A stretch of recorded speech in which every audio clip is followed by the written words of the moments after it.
in there, my man. Maybe there's a reason behind it. That's a possibility. Okay, are we ready, Jenny? Yes, sir. All righty. Again, good evening to everyone. At this time, we'll call this High Springs City Commission meeting to order, October the 8th, 2020 at 6:30. At this time, we will have the invocation by our city manager, and then following that, we have the pledge of allegiance to the flag. Thank you, sir. Let us pray. Heavenly Father, we thank you for this time, this opportunity. We thank you for the many blessings you bestowed upon us. We ask you to continue to bless and lead and guide us in the direction that you want us to go. We ask you to touch those that are sick among us, protect the High Springs community, and then we continue to thrive and be a flourishing community for those that are enjoying this wonderful time. The COVID is out there. We ask you to bless us and protect us from all that is evil. In the Son Jesus' name we pray. Amen. Amen. Man. All right. Is Kelvin there? You gonna put your flag up tonight, Kelvin? There we go. All right. I pledge allegiance to the flag of the United States of America and to the republic which stands one nation under God, indivisible, with liberty and justice for all.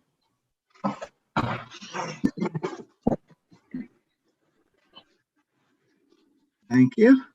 Madam Clerk, roll call. Yes, sir. Mayor Williams. Here. Vice Mayor James. Here. Commissioner Jamison. Here.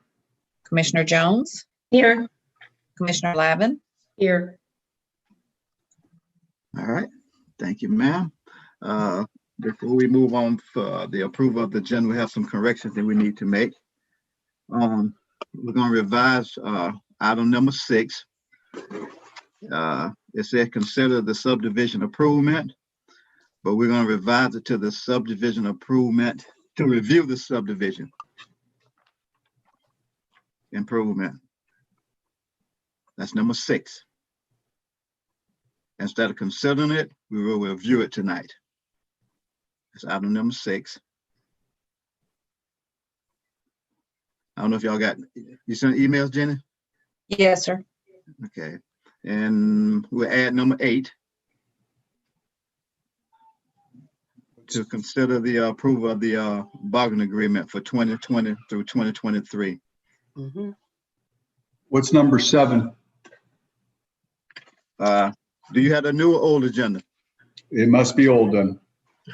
Number 7 should be considered ordinance 2020-12.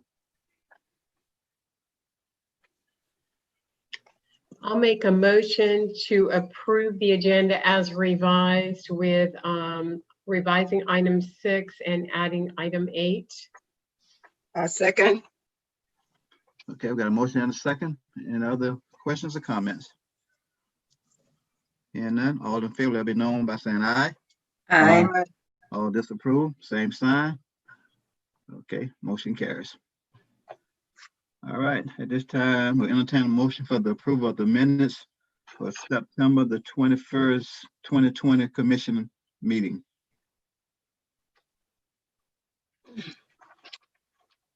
So moved. I'll second. Got a motion and a second. Any questions or comments? Okay, hearing none, all in favor, let it be known by saying aye. Aye. Aye. All opposed, same sign. Motion approved. Okay, moving on to a presentation by the Lottery County Public School. Jackie Johnson, is she there? Yep. Mr. Mayor, she is. I'm going to bring her over momentarily. Oh, I got her. Okay.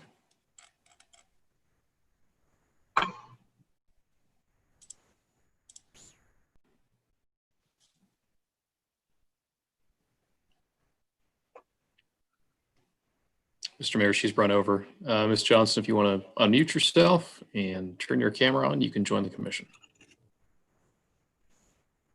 Yes, sir. Good evening, everyone. Good evening. Good evening. Thank you all so much for your time at tonight's meeting. I'm hoping that we are going to be joined by the principal at High Springs, Lynn McNeil, and Dr. Tim Wright over at Santa Fe High School. So hopefully they'll be joining us.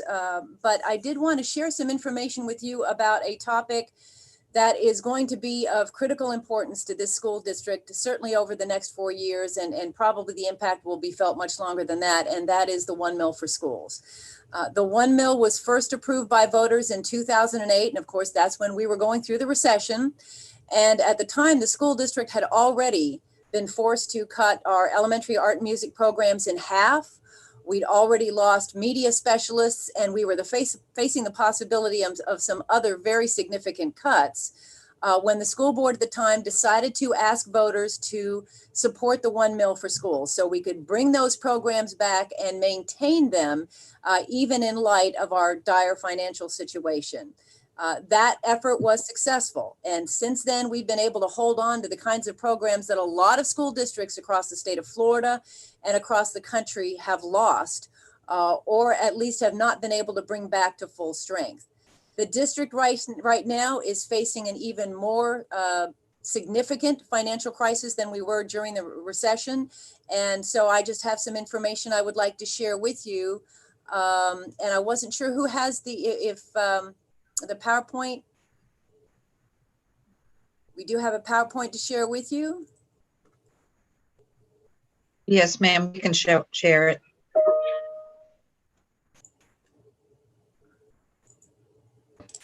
Jackie, if you haven't, you can share your screen. That might be easier. I will There we do. go. Perfect. Okay. All right. Can everyone see that? Yes. Okay, terrific. We are facing funding cuts due to COVID somewhere in the neighborhood of $16 million for this year. And I'm talking about just Alachua County Public Schools. And we don't know exactly what the cuts will be, which is in itself a challenge, because often what happens is when the state goes through a financial crisis like it did with the recession, school systems don't find out about those cuts until they are well into the school year. And which means that not only do you have to give money back to the state, but then you're looking at cuts for the following year as well. Of course, we've had somewhere in the neighborhood of $12 million in unbudgeted, unexpected COVID-19 expenses. Everything from hundreds of thousands of masks to training for staff, cleaning equipment, cleaning supplies, all of which has not been fully covered by the Federal CARES Act funding. We received about $6.8 million from the federal government to cover COVID expenses, and we've spent about twice that amount of money. Property tax cut rates for schools. What a lot of people don't recognize is that unlike cities and counties, the property tax rate for schools is set each year by the Florida legislature, not by the local school board. And for the last 5 years, and for 9 of the last 10 years, the Florida legislature has actually cut the property tax rate for schools here in Alachua County and in most school districts across the state of Florida. And of course, that's occurring in a state where there's already low state funding. Florida typically rates very poorly nationwide in terms of per pupil funding.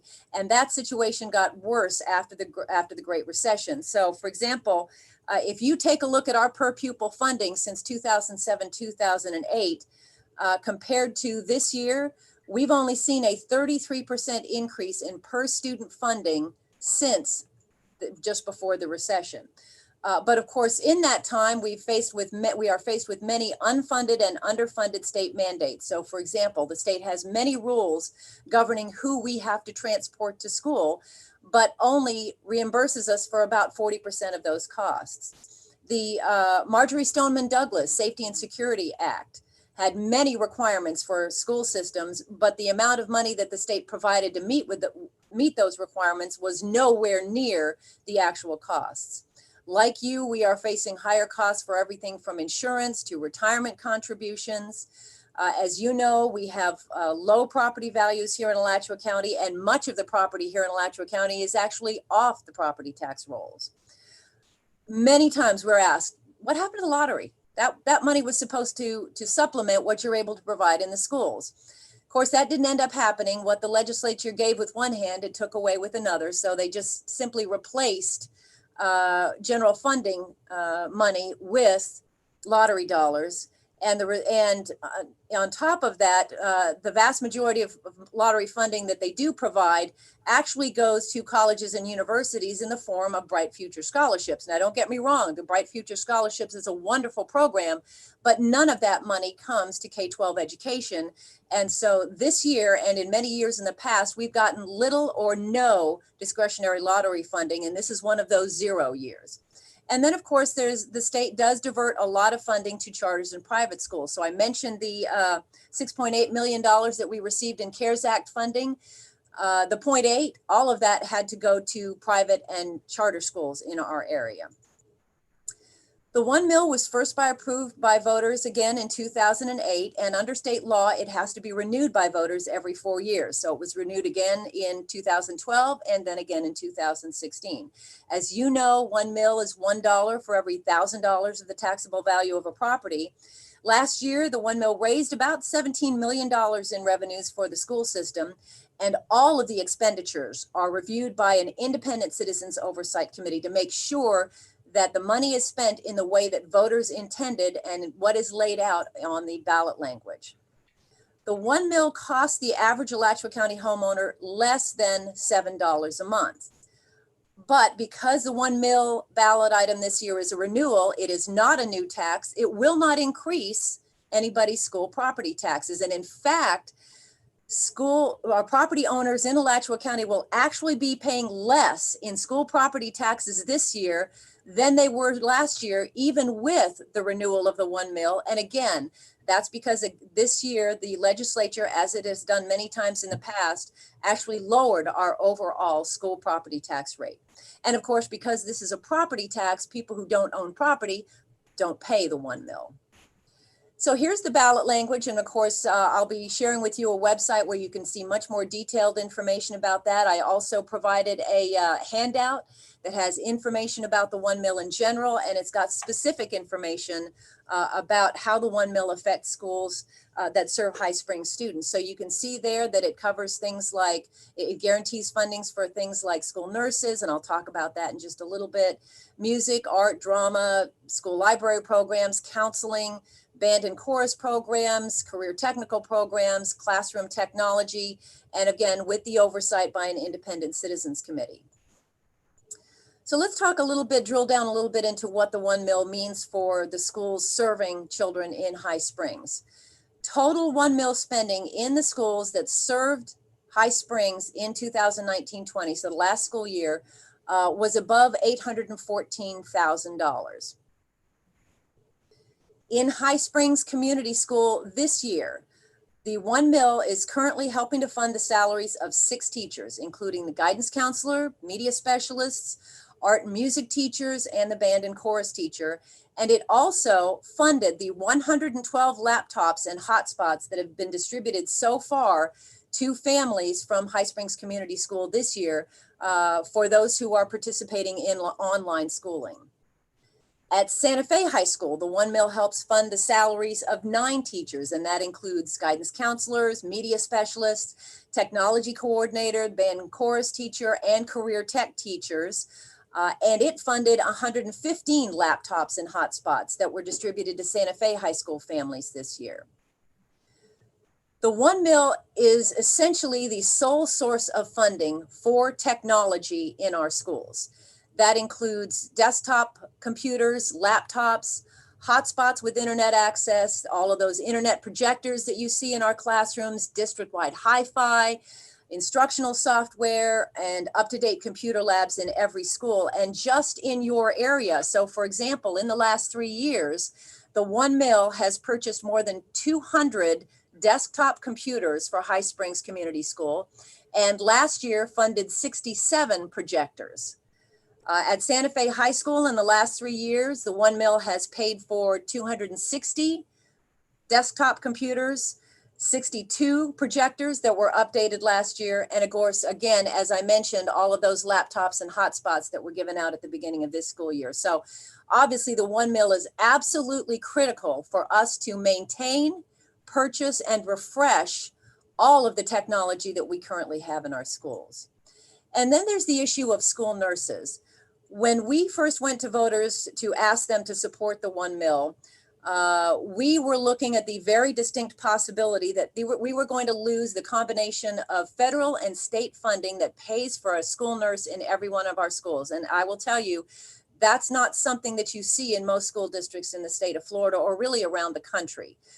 But we know how important it is, because we know for a lot of our students, that school nurse is really their primary healthcare provider and is their first line of defense when it comes to their health.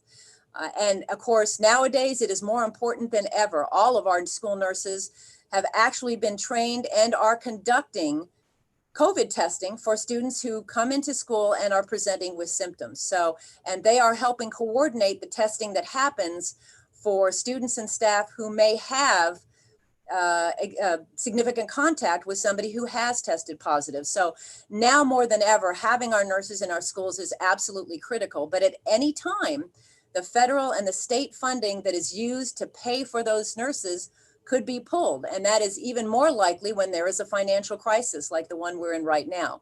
What the 1 mil does is guarantee that there will be a nurse in every single one of our schools, no matter what happens at the state or federal level.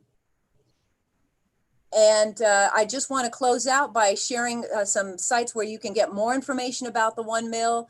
We have information on the school district's website, but there is also a group of citizens called Citizens for Strong Schools. They are advocating for the 1 mil. They've set up their own website. They also have a Facebook page that's at Yes for 1 mil. So that is all the information I have to share. But certainly, if it's okay with the commissioners, if Dr. Wright or if Ms. McNeil have been able to join us, if they have something they'd like to share, but certainly I want to defer to the commission to see if they have any interest in hearing from the principals. Yes, we're more than happy to hear from you. Yes, if they would like to speak. Lynn, why don't you go first?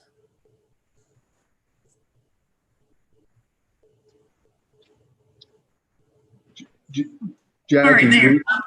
Am I?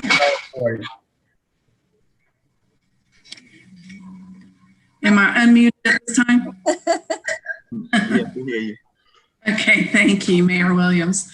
I'd just like to say I've been an educator in Alachua County for 34 years, and I cannot imagine being a principal in a school and not having the basic elements of a music program, a band, and a chorus, and a secondary program, or an art program. We are definitely at the point today where I cannot imagine operating a school without a school nurse. In High Springs, our school nurse is one of the busiest in the district. And that just because of, just so many students in the school system, our school. The technology piece, as we all know, is critical. It was critical before the COVID times. It is ever changing, and it is what is necessary for our students to be successful as they move through the school system and into their own careers. I feel like it almost is silly to have to preach to all of you about how important all of these things are. I think that all of you understand how critical all of these pieces are in our school, in all schools. But if you happen to have questions about High Springs Community School in particular and how the 1 mil has helped us in the past, I'm happy to answer any of those questions. Any question? Did they ever redo the gym or whatever? Well, actually, we did get a brand new gym floor, and it was painted and new lighting. And Mayor Williams, it's gorgeous. It's still without AC. That's, Okay. I was really hoping for that. Yeah. And next time I'm here, I'll stop in and look at it. All right. Any other questions? And Mayor Williams, would it be okay to have Dr. Wright say a few words as well? Yes, please. Thank you all. I, like Miss McNeil, I feel silly preaching to the choir about how important the 1 mil is to our schools. As the newest principal in Alachua County, I can't imagine, I wouldn't have a comprehensive high school without a band program, a drama program, without counselors, without our technology, without our magnet programs, our biotechnology program wouldn't exist. Our FFA, I mean, we sit on 30 acres of land. We have 37 head of Angus beef, and I'm considered a comprehensive high school because of those things. So it really is important for me that the 1 mil is renewed. Like Miss McNeil, the thought of not having a school nurse when so much of our COVID testing and just kids that don't feel good, and I'll be honest, staff members that don't feel good, there's a sense of relief when they know that they can go to the clinic and nurse Michelle Bush is there to help them, both students and staff. So again, another vital part of the 1 mil. And, you know, Santa Fe is one of those unique schools. We have 292 students that are Digital Academy starting the fall. And we were able to provide over 115 laptops. That educational option would not have been there had the school district not made it a priority to get the laptops into the hands of these students that simply didn't have the access. And so again, that's thanks to the 1 mil. So again, I know I'm preaching to the choir. I would be more than happy to answer any questions you might have about Santa Fe and how Santa Fe benefits directly from the 1 mil. Okay, and a question for Mr. Wright? Mayor, I'd like to make a comment. I watched all of you educators, administrators, the school board staff jump into action last year when the school shut down. You made sure there were meals for the kids. You brought buses out with Wi-Fi. I am awed by the effort that I saw to make sure that there was continuity for our children. I can't imagine what you face. I worked for Mrs. McNeil. I know what it's like to be in that school and working with those kids day in and day out. And there's not enough money ever. So, you know, I'm glad that you use this forum tonight, and hopefully this will educate our citizens why that is such an important tax. And Alachua County's been pretty good at backing up supporting our schools. So thank you for coming tonight. I appreciate all that you are doing to help our children. Okay. Anyone else? Yeah, Mr. Mayor, let me say something. First off, Tim, I'm going to be at your school in the morning, so you better have some hot coffee ready for me when I get there. I got it ready, Scott. Okay.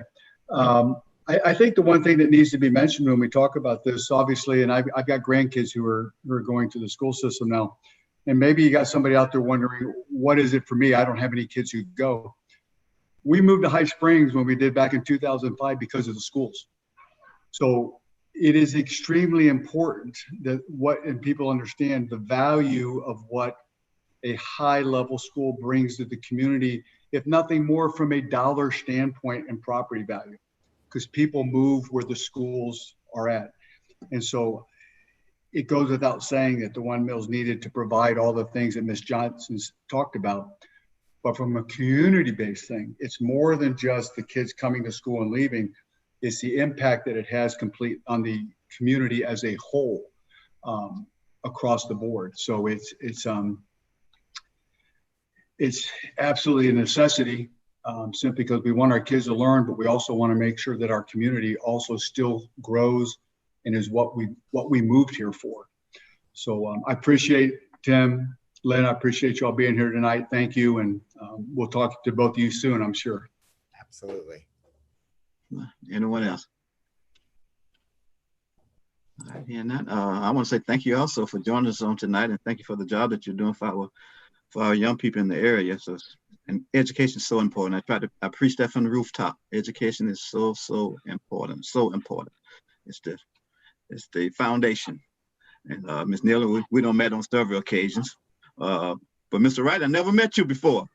Welcome to the area. Thank you so much. I'm thrilled to be here. All right. Maybe one day I might get a chance to come through and say hello to you, but I'll give you a call first. Make sure you have your mask on and I have mine on, and we'll get together. That would be fantastic. All righty. Any other questions? Ms. Johnson, so good to see you on tonight also. Thank you so much for your time. We really appreciate it. Okay. All right. Thank you, No other questions. All righty. Thank you.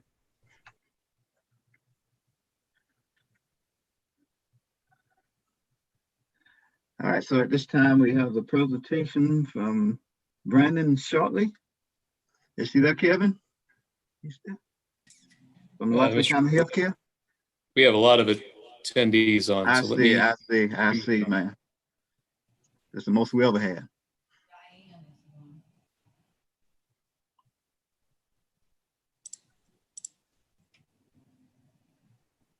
We've got Diane over, and I'm sorry, Mr. Mayor, there was one more you said? Yes. Well, okay, there's several people here. Okay. Mr. Shortley's been brought over too, Mr. Mayor. Shortley, and then Diana. Yes, sir. Been brought over as well. All right.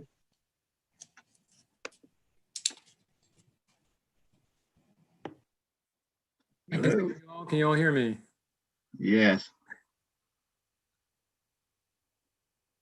Yes, sir. All right, I think I have Diane here, so I think with us two, we're ready to roll if you all are. Yes. Good evening, and thank you, commissioners, for the time. We'll try to be as brief as we can. I'm going to, in a moment here, share my screen and hope that this works. I hope I have the permission to do so. Yes, you do. Button here.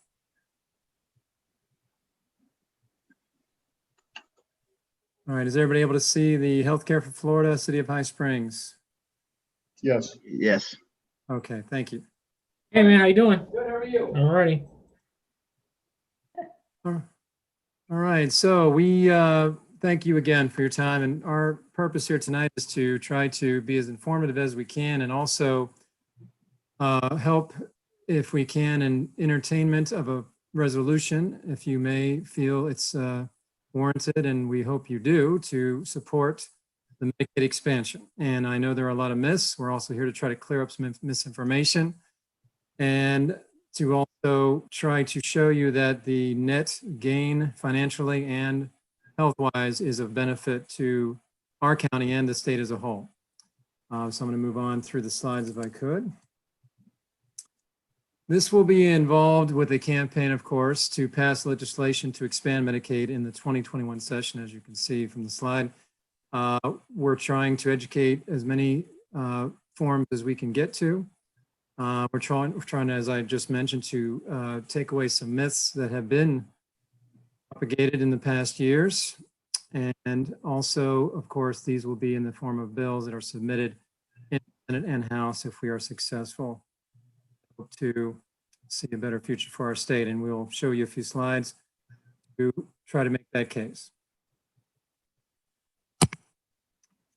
So as you may already, of course, know, everybody's aware that there is no real safety health care safety net. We have a lot of private organizations, nonprofits, of which I am a member of more than a few, that try to fill that gap. But of course, there's no system and no way to really fill that gap completely. Medicaid, of course, is limited. We are ranking so low in the national ranking, as you can see from your slide. Out of 50 states, we rank 41st in terms of national health performance, and of course, access and affordability, which is a gateway to our healthcare system. We're even worse, 48th. So in such a prolific state as ours, it's not a good situation that we're trying to help alleviate. And this is just one way we can do that. And I also want to mention one thing on that previous slide that, of course, hopefully you all realize that even though Medicaid feels like it's a safety blanket, it's only for a very select minority of our population. Children, of course, pregnant women, seniors, and disabled, and that's it. All right, moving on. We pay for the health care that we do not get. In other words, as of a number of years ago, we were taxed and paying for a Medicaid that we did not accept in the state of Florida. And of course, this money is still being paid out, but it's not coming back to our state. So that alone should help pique your interest even more. That you've already seen in the past. But we're looking to explain a little bit about how that net result would still benefit us. Now, pre-pandemic, of course, the uninsured in our state were already over 800,000. Now, of course, we're well above that, 1.5 million estimated. And we estimate low income as being those that are 138% of the Florida poverty level, federal poverty level, excuse me, and that's $30,000 a year for a family of 3. So that's a huge need, a huge population. Who are we talking about? Of course, these are people who are working hard too. Self-employed, small business owners, people who have gigs, people trying to do hourly wages, caretakers. Those are unable to work due to health-related issues. Most likely to be people of color, by the way. There is definitely a disproportionate amount of them. And of course, people who are healthier with Medicaid expansion. Should be noted that we have less ER use. And those of you who are familiar with our healthcare system, it's no surprise that healthcare as an ER option, as a first step option for our citizenry, is an extraordinarily low efficient, very inefficient way of doing things. And the cost per patient is astronomical compared to what we could do on a primary care prevention setting, which is what we're hoping to get through this. Diabetes is easier to control when you have it taken care of on a regular basis instead of waiting for an emergency like we've been having in our state. There are fewer ages 55 to 64 deaths as a result of this, just diabetes alone. 38 states plus the District of Columbia have expanded Medicaid, so we have evidence of its benefits. And that's what you're seeing some of here. So this is actually provable with data that Medicaid expansion does reduce death and is easier for our population. Financial benefits. This eliminates medical debt for many of our citizens. It also eliminates a lot of debt for our state and local governments. We have to pay into our budget. Your budget, Alachua County's budget, partially does pay for healthcare. Of course, if we didn't have to pay for that, then we'd obviously have a budget that would be better served elsewhere. The federal money would come in instead. Fewer payday loans back to our sinistry, back to them. They can purchase food, clothing, and pay rent and utilities. There's less likely of a possibility of them falling into full poverty, full homelessness. I've spent the last 30 years at Helping Hands Clinic for the poor and homeless, so I can tell you firsthand that we have many people who are just like you and me, just couldn't pay the rent, fall out of their house, and now they're homeless. Many ancillary benefits to this kind of idea that affect our entire livelihood and way of life for our citizenry. Fewer calls to law enforcement, something we don't think about very much. Emergency medical services, all of which cost a lot more money than you would experience as a primary or a healthcare preventive type of situation, or at least a maintaining of a healthcare situation, whatever the chronic illness or intermittent illness might be. If we were free of medical debt, people would participate in local economies and community life. Hospitals and clinics would have less uncompensated care and less likely to close, let's face it. And also you may want to note that Medicaid, for example, people are more likely to volunteer. And in our county alone, we've had closures already. Acorn Medical Clinic has closed their doors to primary care. One of my good friends was the executive director, Candace King, you may know her.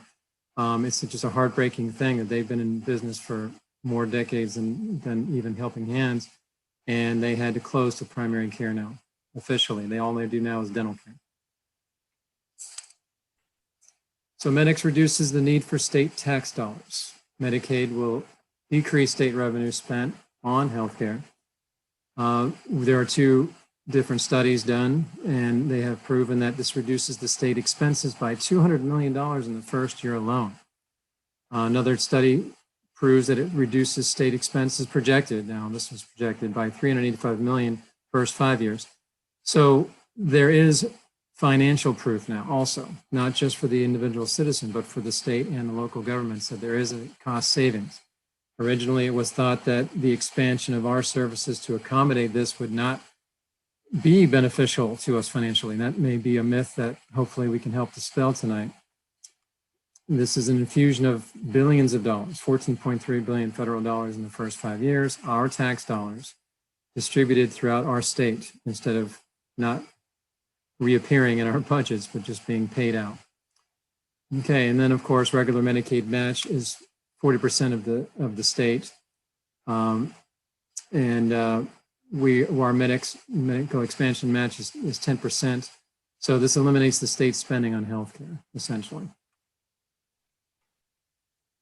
All right, let's move on. And we'll go back for anything you may have any questions on. I know this is a lot of data now I'm getting into now, so I apologize. I'm just trying to concretely prove and show you the data.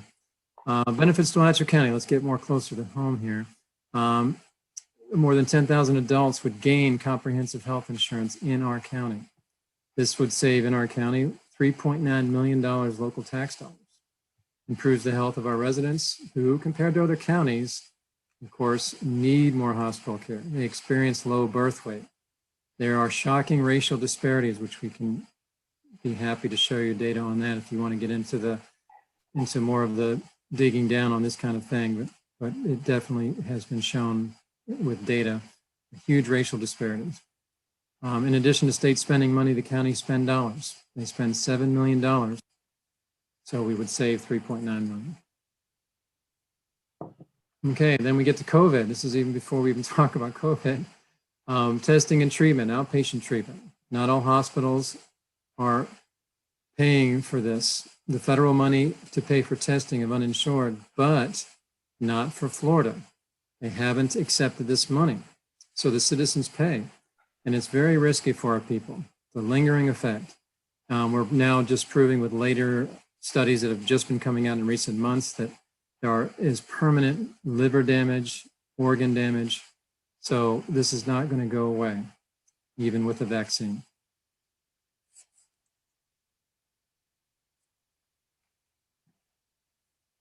All right, so to summarize, we're hopefully showing you tonight that this will promote a healthier community, but not only that, but improve the financial status of local and state governments. The ability to work, the ability to contribute cannot even be quantified. Healthier communities in general. Reduce county expenditures, reduce uncompensated care at hospitals, and more employment. So I hope you can see that this is a global change that would help us overall.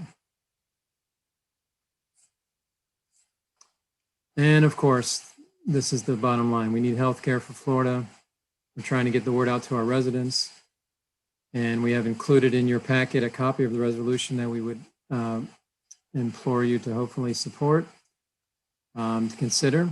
Senator Keith Perry, of course, and also the counties that have supported so far include Alachua, Leon County, Gaston County, City of Cocoa, etc. So we hope to add you to the list. And we thank you for your time, and we'd entertain any questions at this time that I or Diane can answer.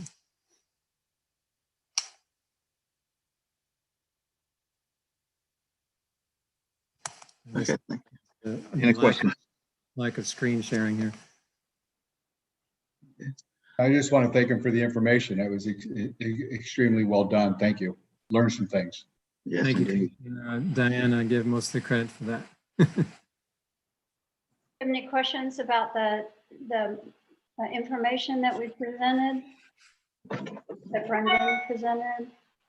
mean, I think it's probably relatively new information, and I don't know if you heard anything about Medicaid expansion in the past, but we are in an advantage situation. We're disadvantaged because our citizens have not been able to take advantage of the money that we've been using to pay for it. But on the other hand, the other states now have been studied pretty exhaustively. And so there are hundreds of studies that show that there are the variety of benefits that Brendan sort of alluded to and discussed briefly.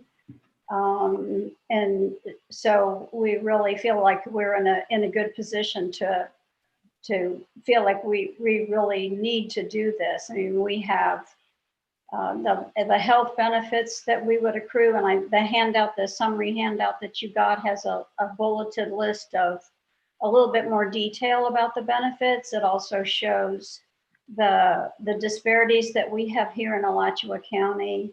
We have about 10,000 people that would benefit. Well, I'm just repeating what we said in the slide, so I guess I should ask you if you have any questions. Sorry, I'm just so adamant about this.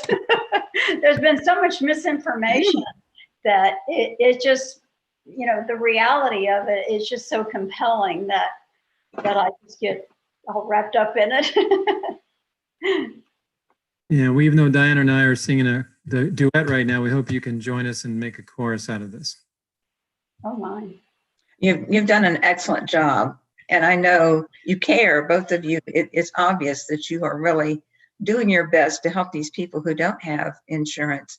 Those of us who have it feel very fortunate. It's not something that we take for granted. But your enthusiasm and the fact that you show how much you care is very enlightening. Oh, thank you. Thank you, Commissioner. All right, any other questions? Well, if you have any, then Penny can get back in touch. And one of the studies that Brendan mentioned, the Florida Policy Institute study, is referenced in the resolution. We'd be glad to send the detail to you, but this is the summary that does look at the effect, and it projects an actual savings in state dollars. So I know my time is up, but I have to say this. I'm sorry. Sorry. I promise I'll quit here just in 1 minute. But I mean, it's really important because part of the misinformation is that when you ask people about the budget for the state of Florida, the budget includes all the federal money that comes in. And so the budget will be increased by billions of dollars. But the money that Floridians, our tax dollars, the money that we have to contribute to Medicaid, that will be reduced. So the language makes a difference there. And there's just been a study published of all the states that expanded Medicaid, and none of them reported that they had to come up with any more state dollars because of the Medicaid expansion. So they all either broke even or had extra state money, which in this particular time that we're in, obviously it would be in a huge advantage. Okay, I'll stop now. Sorry. Thank you very much for letting us come. And we do hope that you'll take a little time to look at the resolution and agree to pass it. So, Thank you for coming. Because, Thank you, Commissioner. yeah, some you. of this information is real specific that I wasn't aware of at all. And I'm glad to have the opportunity to sit and listen to you go over some of these figures. So hopefully we will be able to sit down and review what you presented to us and see if we can help a little bit. Great. Okay. I certainly hope we can. All right, thanks. And if Jenny lets me, gets in touch, we'll get right back to you with any questions that you have that you'd like to have answered. So thank you very much for your time. Thank you. Thank you, Commissioners. Go. So is this something we need to add to agenda one time, Jenny, to discuss?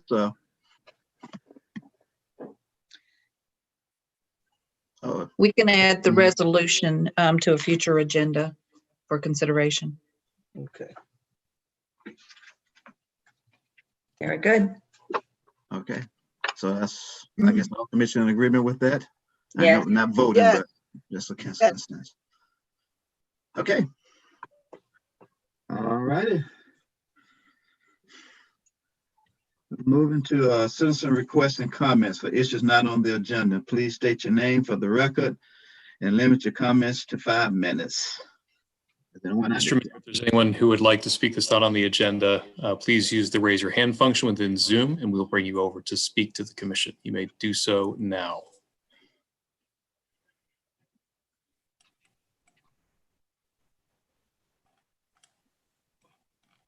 And there are no hands at this time, Mr. Mayor.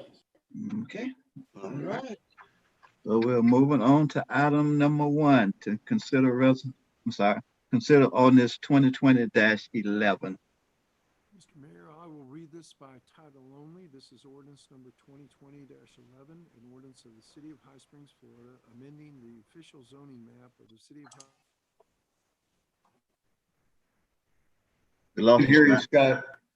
We can't hear you.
Scott, we were able to hear, but it just was very low, so it may just be a volume thing. Okay, let me try getting up close on the microphone. Does that help? That's better. Okay, I apologize. Sorry about that.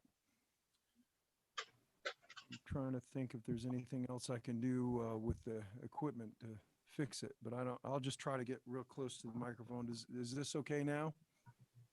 Yes.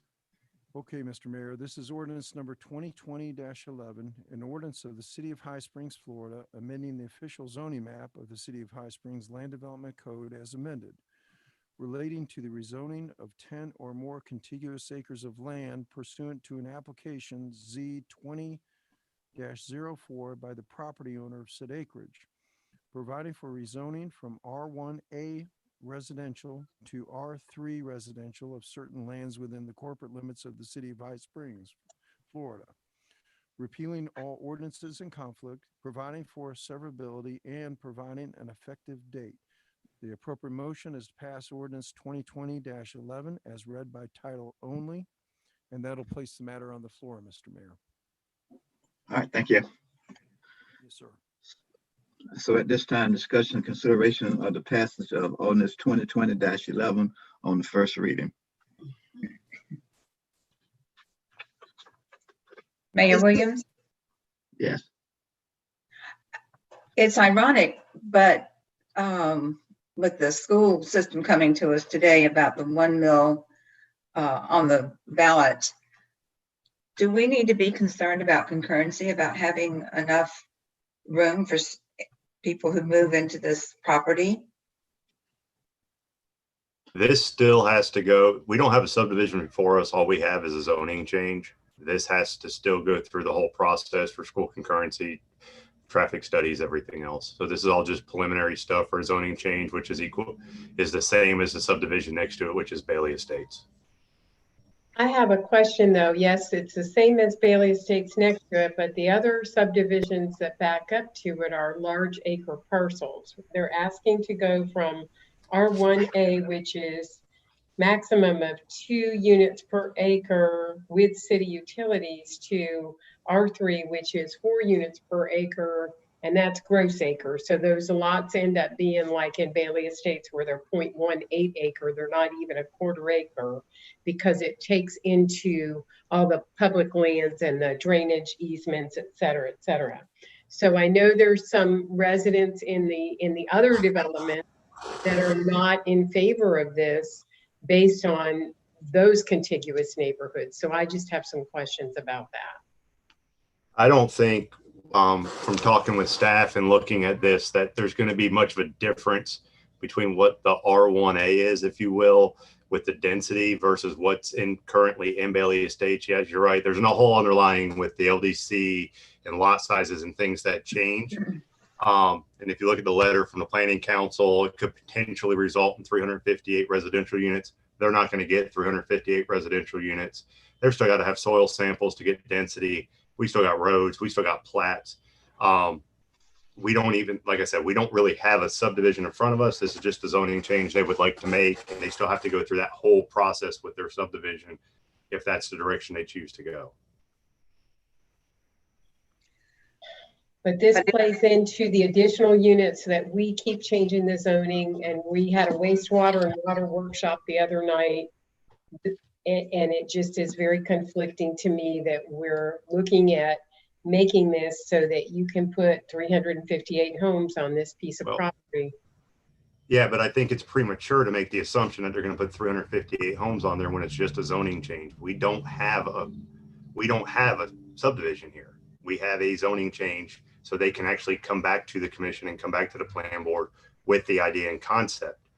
I don't know at this point that it would fail based off of an idea that we don't know what the concept's going to look like. We control that whole thing for our LDC and our comp plan. This is the very beginning and the infancy of this project. We still got green space to meet. We still got traffic studies, school concurrency. There's a whole long list of processes over the next 120 days that they're going to have to do depending on how fast they want to do a subdivision. If they want to do it, they got a 3 to 4 month process. Mr. Mayor, the microphone threw me a little bit off, so I apologize. Can you hear me better now? I turned the volume up on it was turned down way low on the computer, so I apologize. It seems like it's a new adventure every time you get on Zoom. For some reason, it just is the way it is. So I apologize. I agree. What I wanted to say is this is a quasi-judicial proceeding, so that anybody that testifies, including Bruce with staff, we really need to swear him in. So Mr. Mayor, if you don't mind, I'll go ahead and do that now with Bruce. If you'll raise your right hand, do you swear or affirm to tell the truth and nothing but the truth, Bruce? I do. And Bruce, everything that you said thus far, you would affirm as statements, even though you were under oath, if you had been placed under oath earlier. Is that correct? Yes, sir. Thank you, Bruce. Okay. Question from the commissioners. Again, this is just a starting point. We're not deciding on no subdivision at this time. Am I correct what you're saying, Bruce? Correct. Yeah, this is just a beginning process in this. There's still a whole long list of things they have to do. I know there's some questions like on page 5 on traffic studies on the letter with the North Florida Planning Council. If you look at it, you look at the table, it shows currently what's going on in there with the current Bailey Estates configuration and the traffic in that area. With the table, we're currently at an existing level service of B. They did the mathematical equations. It shows we're still at a B with a minimal impact for that area based off of what FDOT's requirements are for a standard level service of C. With that said, the minimum we would ever be allowed currently is a level service of C. We're still maintaining a B with the increased subdivision, if you will, if it becomes a subdivision with the potential impact. Yes. And all that have to come before us. We have to make a decision on. Yes, sir. We'll have to go through the plat plans. They got to submit roads. I mean, it's still got to go to site plan review if they do it. It's still got to go to engineering, still got to go to planning council. Then it'll go to the planning board. They'll look at it. They'll make their recommendations. And then at that point, it'll come to y'all and it will continue moving forward from that point. Or it'll die right there and we'll bring it back. Let me ask you a question. I'm sorry, Linda. Go ahead. Go ahead. As long as we have a way in the future to be able to discuss this further, I am concerned about so many houses going into that area. If I were a homeowner in that area, I would be concerned about it. We have a school in that area as well. So they need, I don't know, I guess they have the money to go through and get up to us again. It's a lot of money, I would think, to have to generate, but I am concerned about it. Well, this is much like, you know, Tuesday night's meeting when we talked. This is all conceptual at this point in time. And, you know, I'm just letting you know, and there's, like I said, a whole process still that has to be, and if we get to a point and we don't like it, and we can come back if it doesn't meet our requirements, and we can look at it further. Well, wait a minute. What requirements? I mean, if there are requirements in place, but we still don't want to approve it, do we? Well, no, they're going to have to meet our requirements, and they're going to have to meet the LDC. There's a whole list of things, traffic studies. You know, they may get in there and do an official traffic study, and it may not pass. They may have to come back again. It could get into soil density samples, and they may not even be able to do this. Honestly, I don't think from looking at the area that they're going to be able to get 358 residential units with green space and retention ponds and roads. Now, I'm not an engineer, but just from looking at other subdivisions we've done, for them to get maximum density in there, it's going to be a trick. It's just my concern that they get to the point where we are going to approve it or not, and they say we've met all your requirements, and then we have to approve it because they've met all the requirements. I mean, are we going to be put in that position?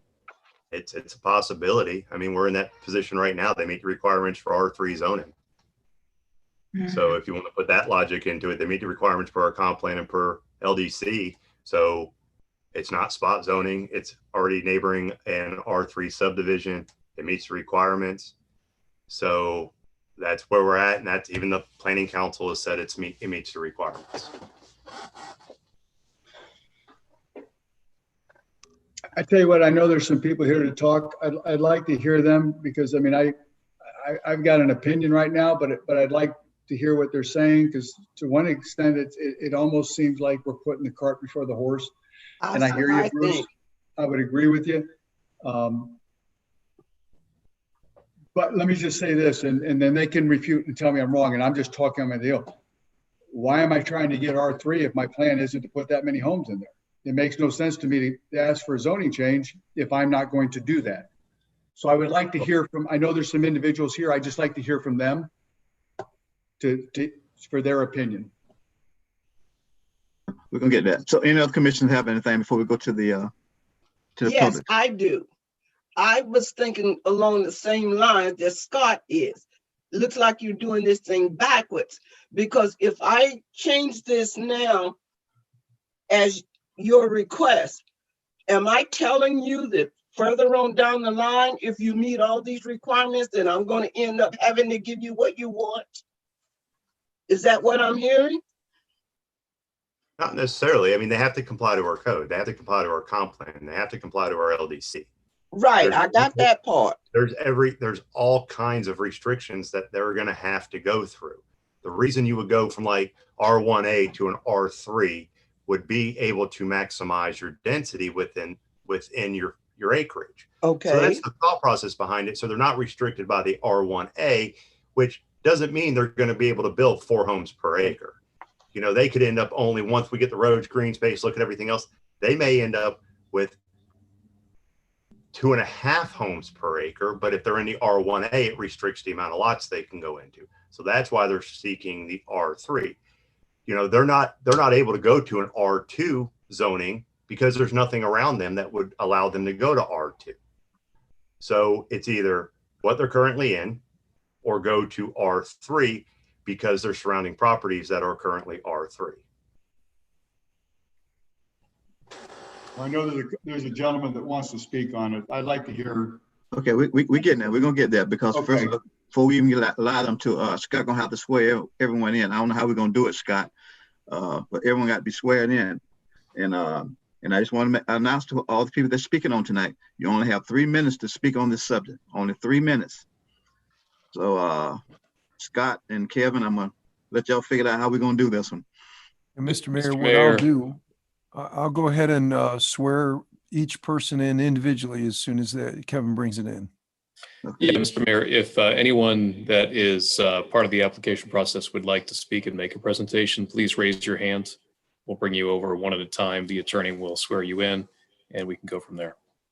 So you want to swear them all in at each time they come in, or you're gonna try to do all before? Each Okay. time they come in, that way we will make sure that they are in fact sworn. Okay, all right. Mr. Mayor, I'm bringing Mr. Ryan Thompson in first.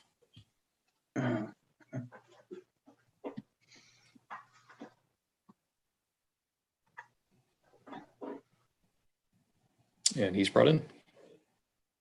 He's muted.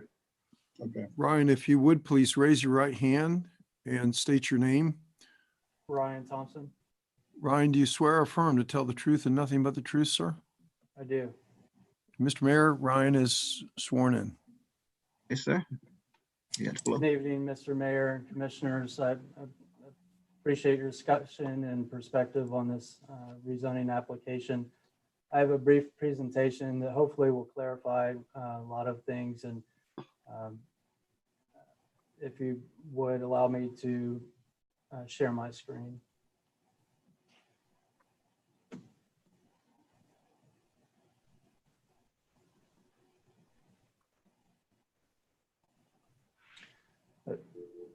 This application coming before you this evening, Ordinance 2020-11, is looking at rezoning the property from R3 or R1A to R3.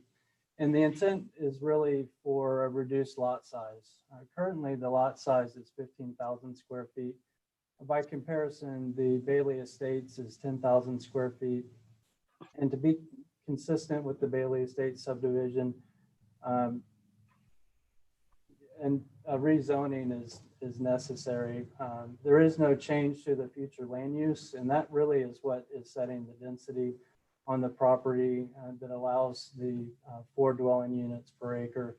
And I appreciate Mr. Gillen's comments. It is very challenging to meet 4 dwelling units per acre with a single family detached product. Once you account for the roadways, the stormwater, the green spaces, and the lots are probably going to be closer to the 3 range or maybe a little more, but it just is really challenging in my experience to have a detached product to reach that density. In comparison to Bailey Estates, again, it's about 198 dwelling units on 80 acres. So you're looking at about 2.5 dwelling units per acre. I think that's a good example to look at, that they have the R3 zoning district designation, and you see the result there. It's not a given that you're going to get that 4 dwelling units an acre when you're rezoning the property. I'd also like to recognize that it is within the primary growth area. You see the intent here is for a residential subdivision that would be a detached product on 90 acres. But it is within the primary growth area and has access to water and sewer. And I've had the pleasure of attending your meeting on Tuesday night, so I'm aware of what's ahead of you with your water and sewer. I trust that you'll make the right moves and move forward and have appropriate services for future development. I think that the city of High Springs is a wonderful area to live in, and this property is well situated within the city of High Springs. It's an appropriate location for suburban scale residential development that we're looking for here. The rezoning application was before the plan board on September 22nd and received a recommendation for approval. Hopefully this evening we'll be fortunate enough to receive your recommendation for approval as well. It still has to come before you again for a second and final reading.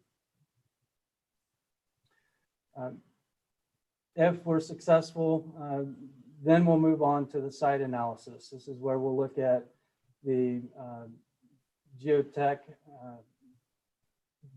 soil borings to determine how much stormwater is required on the site, and really be able to design the site. And that typically takes a couple months before we're able to submit a preliminary plat application.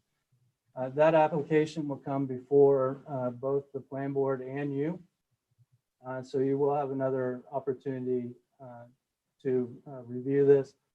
And then we would look at improvement plans around month 10, and then around month 12, or I just move that to the side, we'll have a final record plat, and that could either be reviewed by the site plan review committee or the city commission at their pleasure. This is a location map for the project site. It is within the city of High Springs, as well as the primary growth area. This is where the city's identified, as you well know, where they want to focus growth within the community.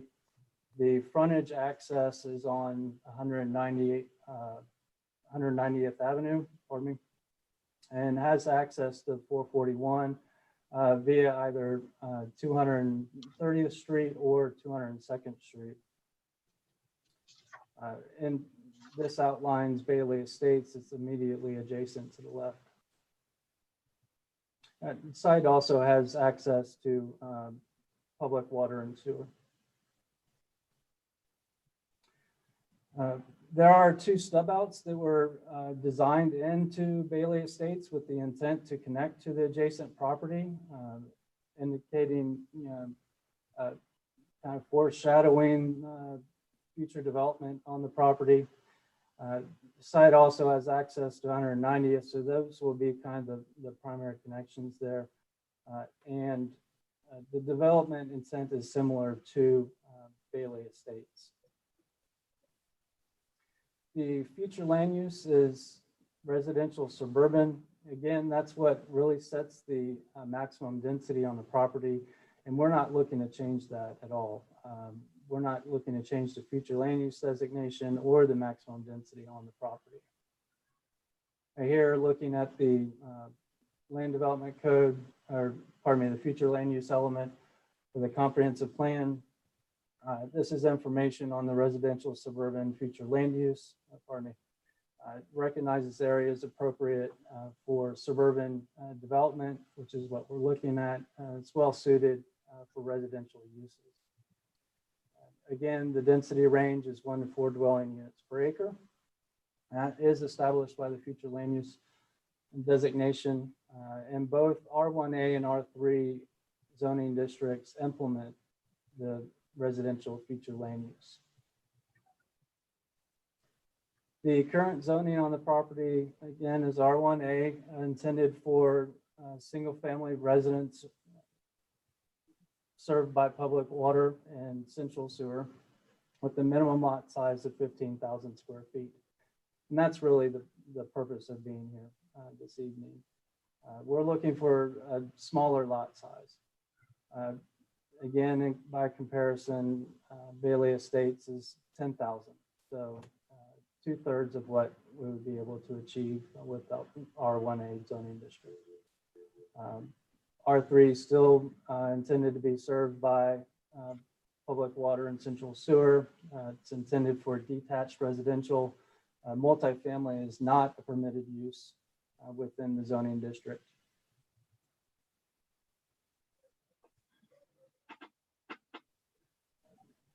The rezoning application is consistent with the comprehensive plan.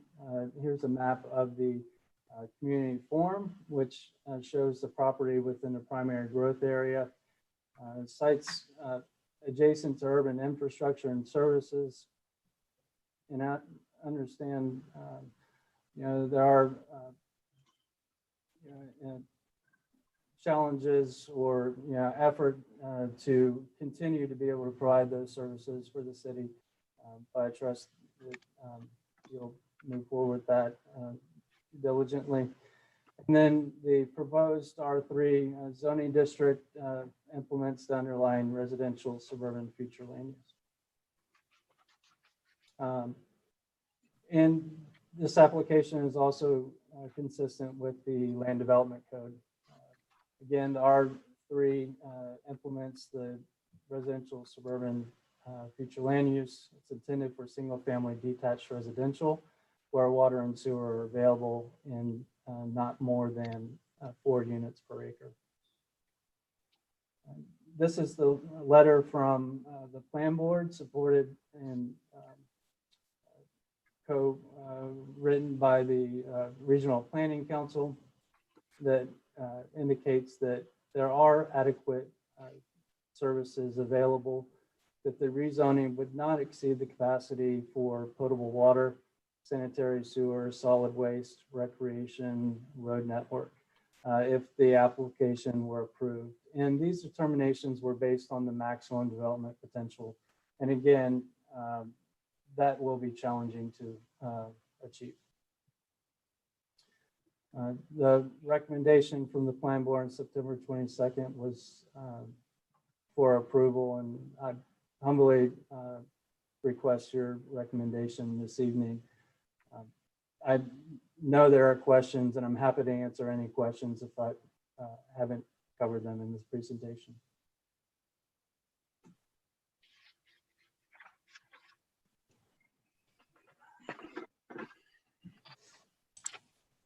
Okay, any questions? Yeah, let me ask you a quick one here on the deal. Was that, you said mobile homes was in that thing? Ryan? You didn't verbally mention it, but it was written in there. You can also have mobile homes? In our comp plan or LDC, mobile homes are allowed in an R3 designation. That does not mean they're putting them in, but that's per our code. Mobile homes, Class A mobile homes are allowed in an R3 designation. That's correct. But, okay. So you do the R3 thing. You just help me out here. And the question's been asked and you get to it. You come around, you do your site, and somebody, because I'm going to get the process messed up here. They got it. Can we sit there and not approve it? We don't agree with it. It's R3, it does it. Can we sit there and Mr. Walker, along with you, we can sit there and just say, sorry, we're not going to approve this with this many homes, even though it fits in the deal. If that, I'm just hypothetical now, don't get me wrong, but do we have that option without now being sued and coming back? Can we look at it and say, no, we ain't doing that many? My opinion is that the plat approval process is more of a, did you meet all of the requisites of our code provision? So I think what Bruce said earlier, Commissioner Jameson, is that they have to lay out their roads, they have to lay out all their setbacks, and they have to lay out their drainage and all that sort of thing in order to get there. But once they do that, if they meet the requisites of the code, it is unlikely you would be able to turn them down if they meet all of the appropriate requisites. So why are we, so if you got to put in all the roads, you got to do all the land, and you've got 2 houses now, and basically they're saying that's all they're going to be able to get. Why are we looking to change it? I'm just curious. I'm just asking, why are we looking to change it if after they put in all the restrictions type of stuff, roads, sewer, blah, blah, blah, retention, they only anticipate putting in what, 2.5 or so forth? Why would we change? You want to answer that, Ryan, or you want me to? Yeah, whatever. I'm just curious. Why would we change if you're telling me we're only going to get 2 houses probably max by the time we put all the stuff in? Simple answer is because you go from 15,000 square foot lots to 10,000 square foot lots, which allows them to do smaller lots. But I want to say something there because they're talking 10,000 square foot lots, but the reality is the lots over in Bailey Estates are about 7,840 gross acres, just so the other commissioners understand. You know, they present it as 4 units per acre, which seems like it would be a quarter acre lot, and that is not what it ends up being. So that is why those are all so close and so densely packed, because it's gross acre. And so those lots are not 10,000 acre lots. The majority of them are not. And that is, when I looked at the map that Mr. Thompson put up there, that shows the Bailey Estates and then that R1A, everything around it is agricultural R1. It seems to be a transition zoning from that higher density over to the lower density. And so like Scott said, if we change the zoning, then we have no alternative but to approve 4 units per acre, gross acre. So I have a concern with changing the zoning on this parcel.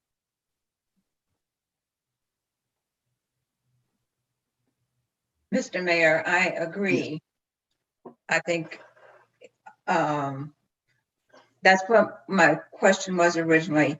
If they meet all the requirements, we won't have any choice but to approve down the road or take the chance of being sued. That's the way it sounds to me as well. I don't want to, look, I'm business deal. I don't want to prohibit somebody from making money and so forth. But I would just like, I just want to clarify at some point in time when we approve this, and it sounds like we're if they could do it, then we're locked in. And Bruce, let me just say, I appreciate, because you've answered the question, you've gone above and beyond. And I'm not saying this to placate you on this one here. You have gone above and beyond as the fire chief to be able to do this. And so let me make sure I commend you on that part there. I know when we did Bruce, hang with me on this one here, we did the RV thing on 26 going out of town.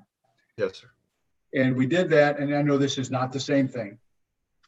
But we had the ability when it came to that we were able to designate certain things that had to be into the lot. Like they had to put additional buffering from their property to the residential was right there. And so we were able to mandate within the site plans things like that. We approved it, but then we had the final say over sort of like as the site plan.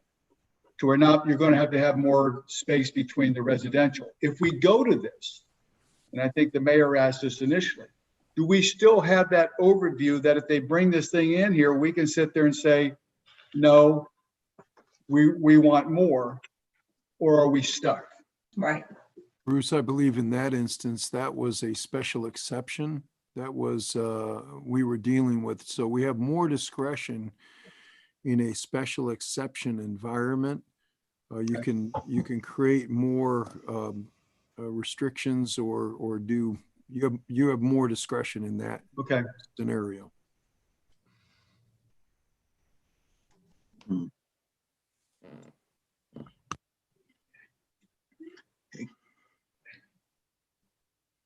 Well,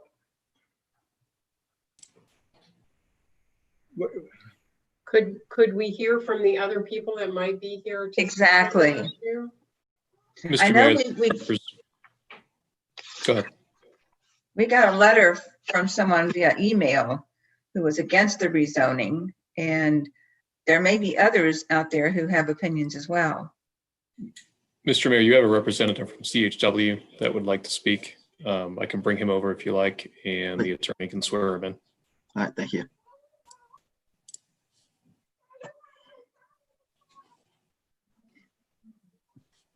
All right, he's been brought over.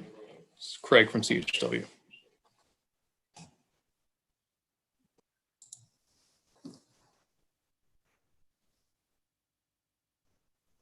He's there, Scott. Yes. We can't hear you, Scott. I'm having mic problems tonight, Craig.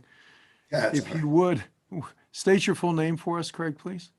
Craig Brazier. I am with CHW. I work with Mr. Ryan Thompson, and I was here at the Plan Board to represent this application. Thank you. Would you, do you swear or affirm to tell the whole truth and nothing but the truth this evening, Craig? I do. Thank you. Yes, I just wanted to reiterate some of the things that have been said, that the intent behind the rezoning application is really driven by lot size. The density, as Mr. Thompson showed you on the maps, is ultimately controlled by the underlying future land use. The underlying future land use in that area already allows 1 to 4 units per acre. This rezoning cannot exceed that. It does allow us to achieve a lot size that's similar in size to Bailey Estates. And that is the whole intent of this, is to create a continuation of that style of development. And as Mr. Thompson showed you, there were already roadway stub outs, utility stub outs. The intent all along has been to extend that development pattern to the east. As Mr. Gillingham stated earlier, just because we have the ability to do 4 units an acre does not mean we can. Similar to Bailey Estates, they had the ability to do 4 units an acre too. But once you get roadway infrastructure, utility infrastructure, stormwater management facilities built, that becomes very, very difficult to achieve. So the thing driving the rezoning request is really the type of lot that can be provided. But with that, we look forward to hearing what the public has to say. And I just want to let you know that along with Mr. Thompson, I am also here to answer any questions that may come up. Okay, thank you. Okay. So Kevin, does someone want to speak against this? Mr. Mayor, yes, sir. Mr. Mayor, we have a couple of comments, one that came in via email, one that was a voicemail left with Ms. Parham, and then of course we'll have the public that we can bring in. With your approval, I'll start off with the email that was submitted to us by Chris Green. And I will put it up on the screen so that all can read it with me. He says, hello, I'm against the rezoning from R1A to R3 for several reasons. Our land is valuable. Please don't fill it up with hundreds of homes that can ruin the reason we live here in the first place. The aging roadways are suffering. Lack of maintenance and upkeep are making things worse. If you increase, and I'm sorry, it cuts me off. Let me mute that or minimize that.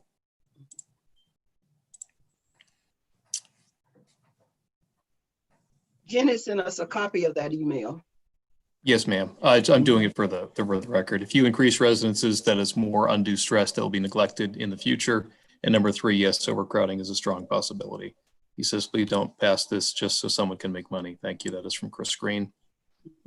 And we also had a voicemail that was left with Ms. Parham. And I will navigate to that. Okay. That came from Brad Little. He had questions regarding the new business number 1, if a traffic study was done, if a new lift station will be needed, and if the city's water and sewer can accommodate these homes. He does also say that he's opposed to this ordinance. At this time, Mr. Mayor, if you'd like people who are here on Zoom to come over and speak for their 3 minutes, we ask that they utilize the raise their hand function and we will bring them over one at a time and we'll start the timer. So if you would like to speak to the commission, please raise your hand now and we'll bring you over. And so far, Mr. Mayor, we have Ms. Landis. I will bring her over to speak.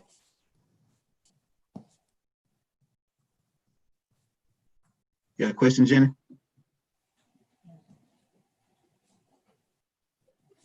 Ms. Landis, you're on with the commission. If you'd like to, there you go. Yes, good evening. Thank you all for having me.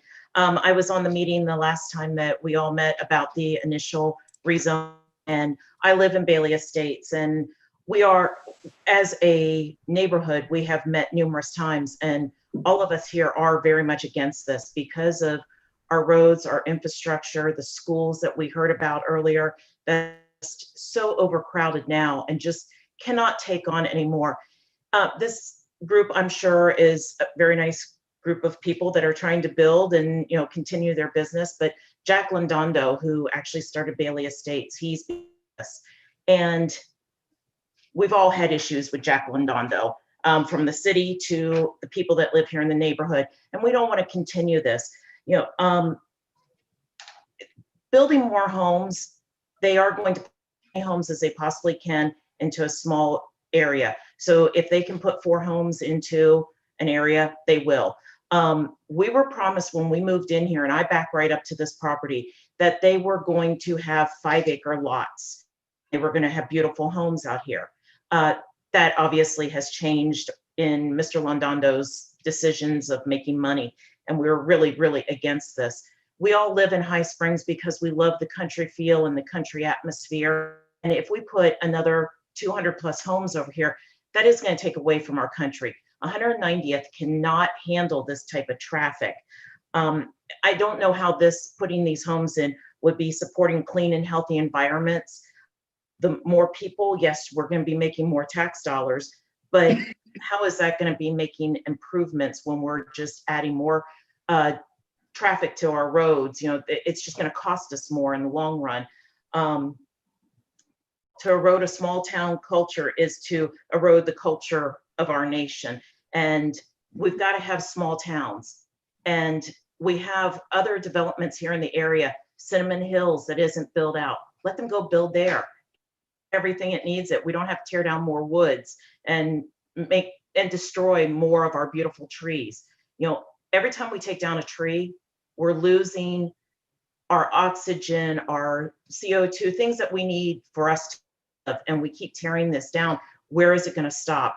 Jack Londondo knows what it's like to live in a concrete jungle. He lives in South Florida. He doesn't live in High Springs.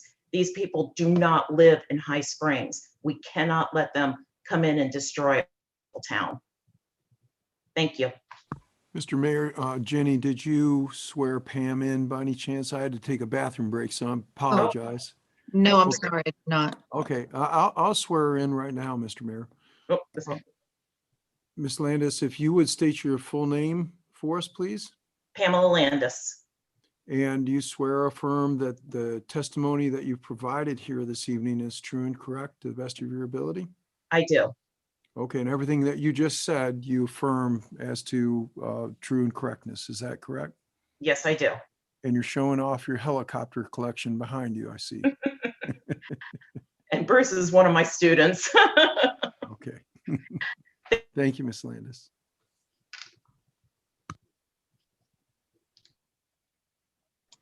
Mr. Mayor, we have 2 other folks that would like to speak. We'll bring them over one at a time, and the attorney can swear them in.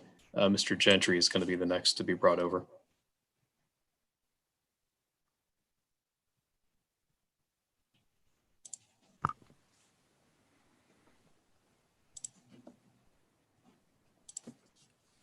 Mr. Gentry, you've been brought over with the commission. If you can please enable your microphone and video camera so you can be sworn in.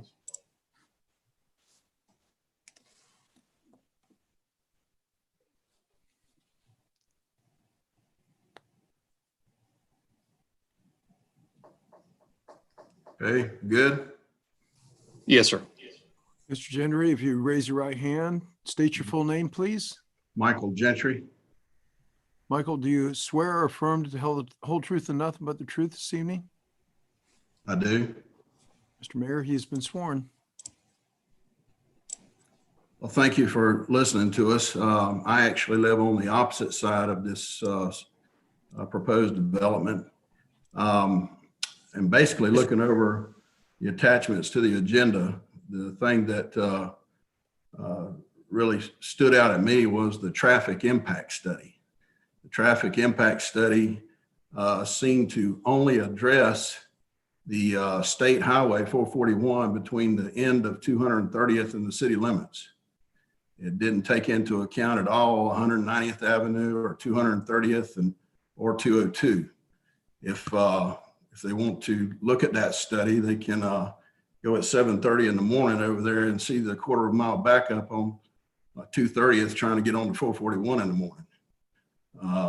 But I don't know how that was thwarted, and I don't know enough about the other impact studies to know to know if they've been given the same due diligence. I've lived here for 30 years now, and I've seen the crowding of 202, getting on it every morning, getting off of it every afternoon. And I just don't believe that the local roads, I don't doubt for a minute that State Highway 441 can take whatever you put out there. But the impact on the local roads that this will come off of, just can't bear it. That's all I've got.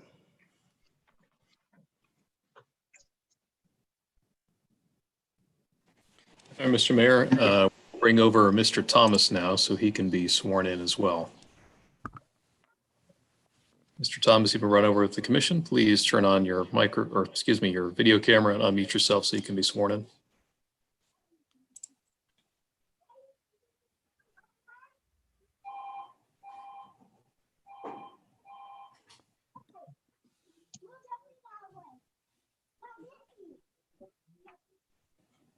Mr. Thomas, you're still muted, sir. You can unmute yourself and turn on your camera so you can be sworn in by the attorney and you can address the commission. I believe I'm unmuted. You are unmuted, and Mr. Thomas, can you enable your camera as well?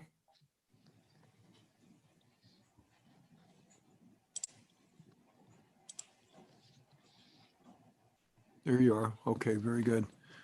Mr. Thomas, can you state your full name for us, please? Nicholas Thomas.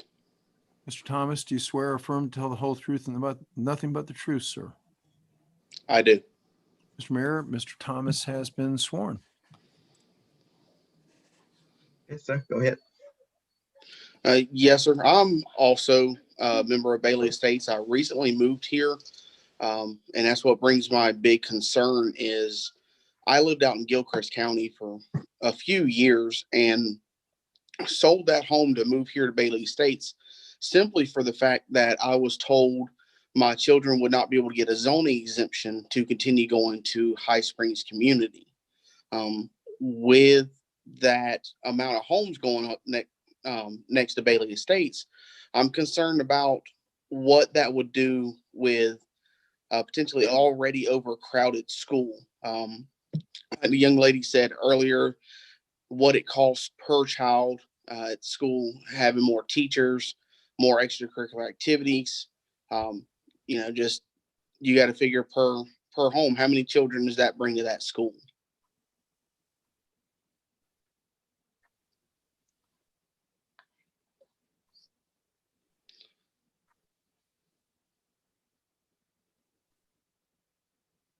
Are you asking a question? Yes, I apologize. I'm just saying that I'm also opposed, just simply for the fact that I hope y'all take in consideration also what it would also do to the High Springs Community School with all the extra homes and families coming into the area. Yes. Okay. And there will be a study, a concurrency study. I'm correct, Bruce? Yes, sir. They'll have to do a school concurrency study.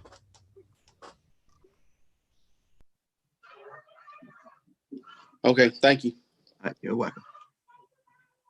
Mr. Mayor, just so the citizens realize and understand this impact study that is performed by our planning group. We have planning staff that's in-house, the city of High Springs, but we also we contract with the North Central Florida Regional Planning Center. And they give us a very high level view of impacts at this stage because it is so conceptual. So the planning study is just that, at a very conceptual basis. And they estimate a maximum of what the potential home sites could be, as has been stated by the engineering at CHW.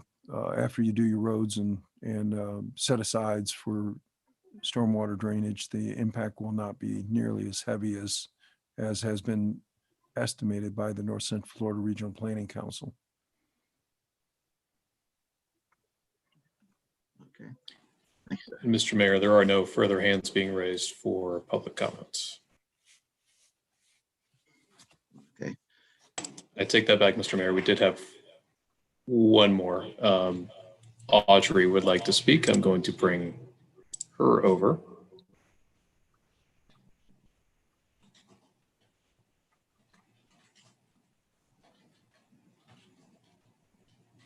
Ms. Audrey, you've been brought over. If you can unmute yourself and turn on your camera, the attorney can swear you in.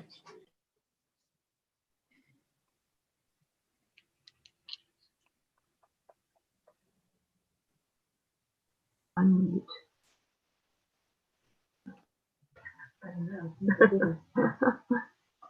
Okay, is the camera coming up? No. Nope, not yet. Not quite yet, Miss Audrey. Should be in the lower left-hand corner of your computer screen. There it is. I'm sorry. There you go. Uh-oh, now I'm upside down. Good news is we can Can I see talk to you upside down? Oh, dear. We'll make do if need be, Miss Audrey. If you would, raise your right Sorry, hand. I'm not. Yes. There's my hand. Miss Audrey, if you would, please state your full name. Audrey Copenhagen. Ms. Copenhagen, do you swear or affirm to tell the whole truth and nothing but the truth this evening? I do. Thank you. I'm sorry, I'm a little nervous and not as eloquent as most of your prior speakers, so I'll just be brief. I am the longest resident on 226 Terrace in Bailey Estates. I'm a retired nurse, and I moved in here for my dream of moving to a small town and living in the countryside once I retired. My biggest pleasure in life is to sit in my backyard and watch all the birds. I get pileated woodpeckers and all kinds of things that I enjoy watching and feeding. And my house backs up totally to this new proposal. I've got lots of trees, many trees that are half on my land and half on the proposed land. I'm not sure how that goes, but this, if you only had one person living in the 350 proposed houses, you're going to increase population by 6%. And we don't have our small town feel anymore when you do that. I'm just asking that you reconsider the density of what you're proposing here. And it's going to affect many of us to the negative if you go ahead with this. And that's all I have to say. Thank you. Miss Audrey, you did just fine. And if you were nervous, you didn't sound like it. We're all neighbors here, so you did just fine. I was nervous and I felt nervous, but I appreciate that. Thank you. Well, and I hope welcome that to you our will community. Welcome to our city. Consider. Okay, thank you. Thank you, ma'am. Anyone else, Kevin? Is that it?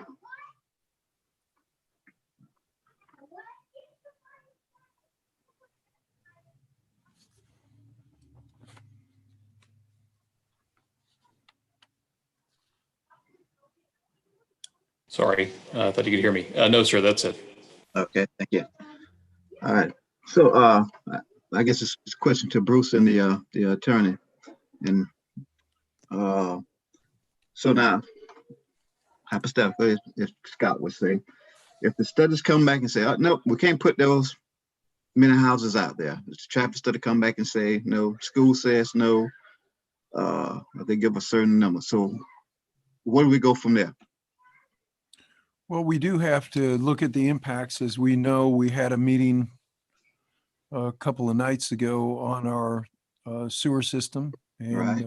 We certainly are all very concerned about the status of that. Our water system is in the same boat. So we're very concerned about that. Our road system is something that you will look at once we look at the more delineated nature of this development. We can look at what the actual impacts are. There is actually an equation that you can do once you know how many homes are going in to know an estimate of what the school impacts will be. So we will have the ability to look at all of those items down the road, and but that'll come much further along in the planning process. And you have to have a basis to deny once you rezone the property, you do have to have a basis as to why it is that you are denying the plat approval subdivision process, that sort of thing. So you will have ability to look at it in much greater detail down the road and the associated impacts. Okay. Commissioner, yes, Ms. Jones. I would just like some assurance that down the road, if we decide this is not the way we need to go, that we will be able to make that decision.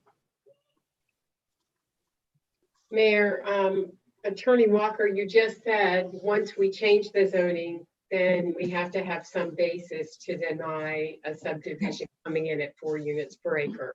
So you just gave us the answer that if we change the zoning, then the recourse is not really available.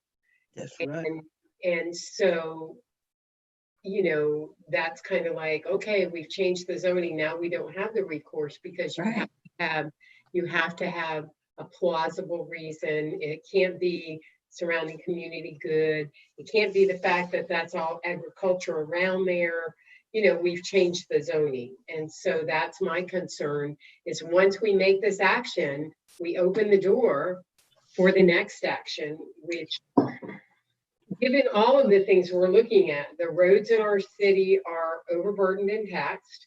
Our water system is getting to the point where in about 18 months, according to our calculations the other night, 18 months, we're going to need some serious capacity improvement in water and wastewater.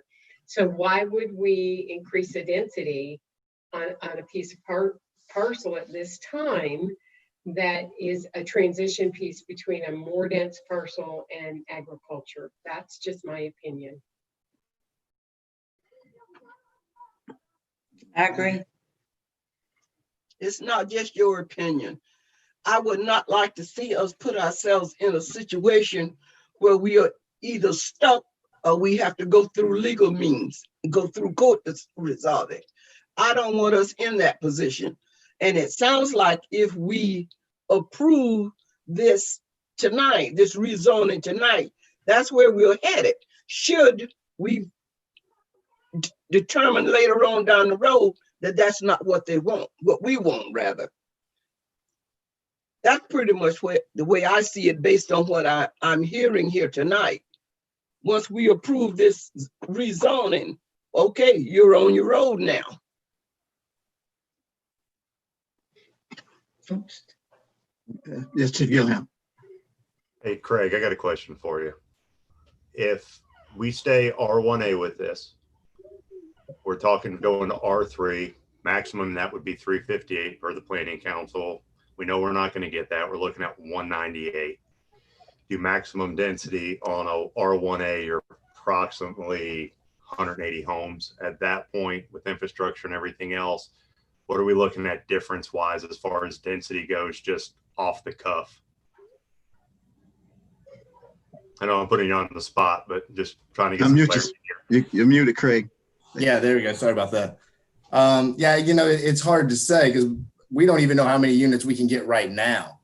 I mean, because theoretically, you know, if you take the minimum 15,000 square foot lot that we can do now, I mean, and you divide that by 43,560, I mean, you're looking at roughly 3 units an acre now. Then we have to get, you know, can you physically get that once you start, you know, subtracting all of the other elements, you know? No, I mean, so it's the same thing with where we are with what we're asking for. There again, it's that lot size that's driving this rezoning so that we can provide a product similar to that in scale of Bailey Estates, which is currently allowed by the underlying land use. So, I mean, that is one thing I want to point out is that the application we're proposing is consistent with your comprehensive plan, and it is consistent with the future land use map designation of the residential suburban. What we're asking for is a different zoning district, which controls the development standards, which allows for a different lot size. So that's the question that we're putting out here. So it's challenging to know the answer to that question, Mr. Gilliam. It may be 25% less or something to that effect. But it's hard to say because we don't have the soil studies, we don't have the traffic analysis. And the other thing is that when we get down the road, if your water and your sewer system don't have any capacity, then you don't approve this project. That's a hard stop. This project can't be approved if you don't have capacity at the time this comes in for a development plan. And the same thing with the traffic study. The numbers that are in the Regional Planning Council's report are trip generation calculations. That's not a traffic study by any means. And it is only looking at the state road because that's where there is a tracked level of service. When we do a full-blown traffic study, it would also focus on local roads, and a traffic study may determine that the amount of improvements required would make the project financially infeasible. So, there are a lot of things when we get to looking at the infrastructure that would be hard stops as we go forward. So, you definitely would have the ability to say, no, we don't have sewer capacity. There's actually, there would be no way around that. Or no, we don't have the water capacity. That's a hard stop. Or it would drastically reduce the number of units that can be provided. So this is a very preliminary step, and one, as Mr. Thompson showed you in the presentation, one that would maybe up to another year after tonight. So that's kind of where we are, and we're looking for that support and that assurance to keep this moving forward to see what this development could potentially look like, because right now we just haven't gotten that far down the line and we don't know.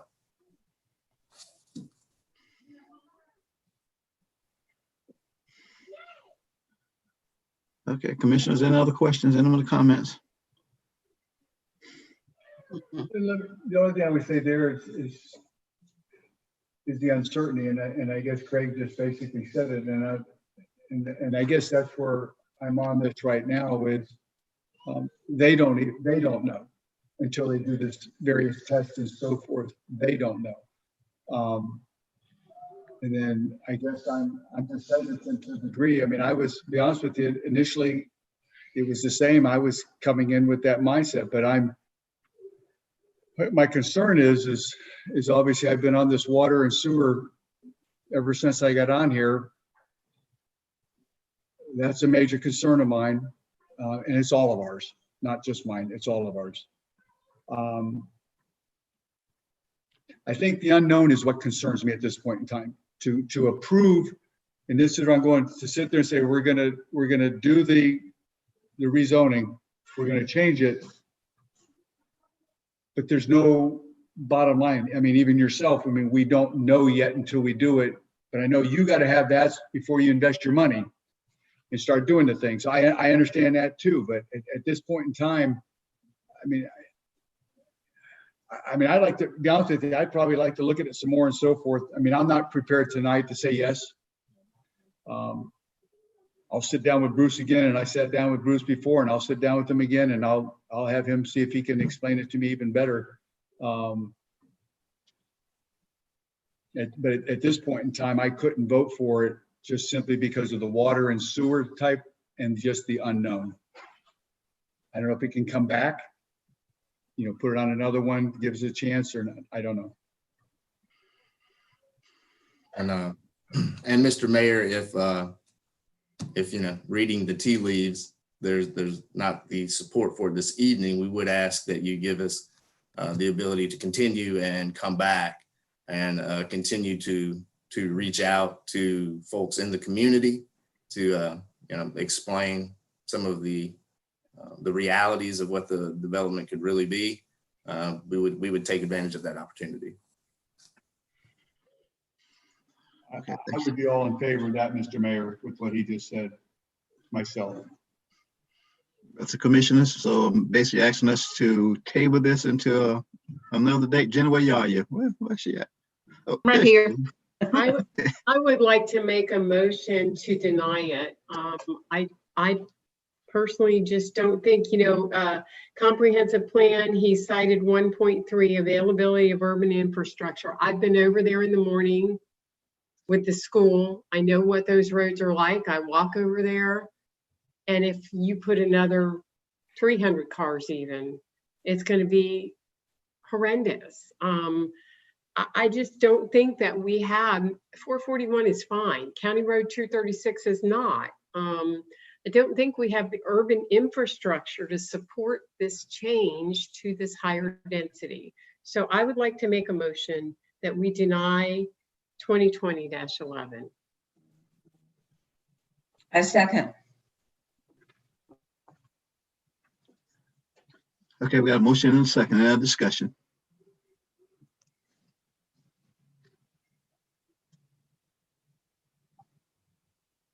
Okay. Me personally, I would rather for us to talk about it a little bit more before we make this rash decision on tonight. But the motion is on the floor.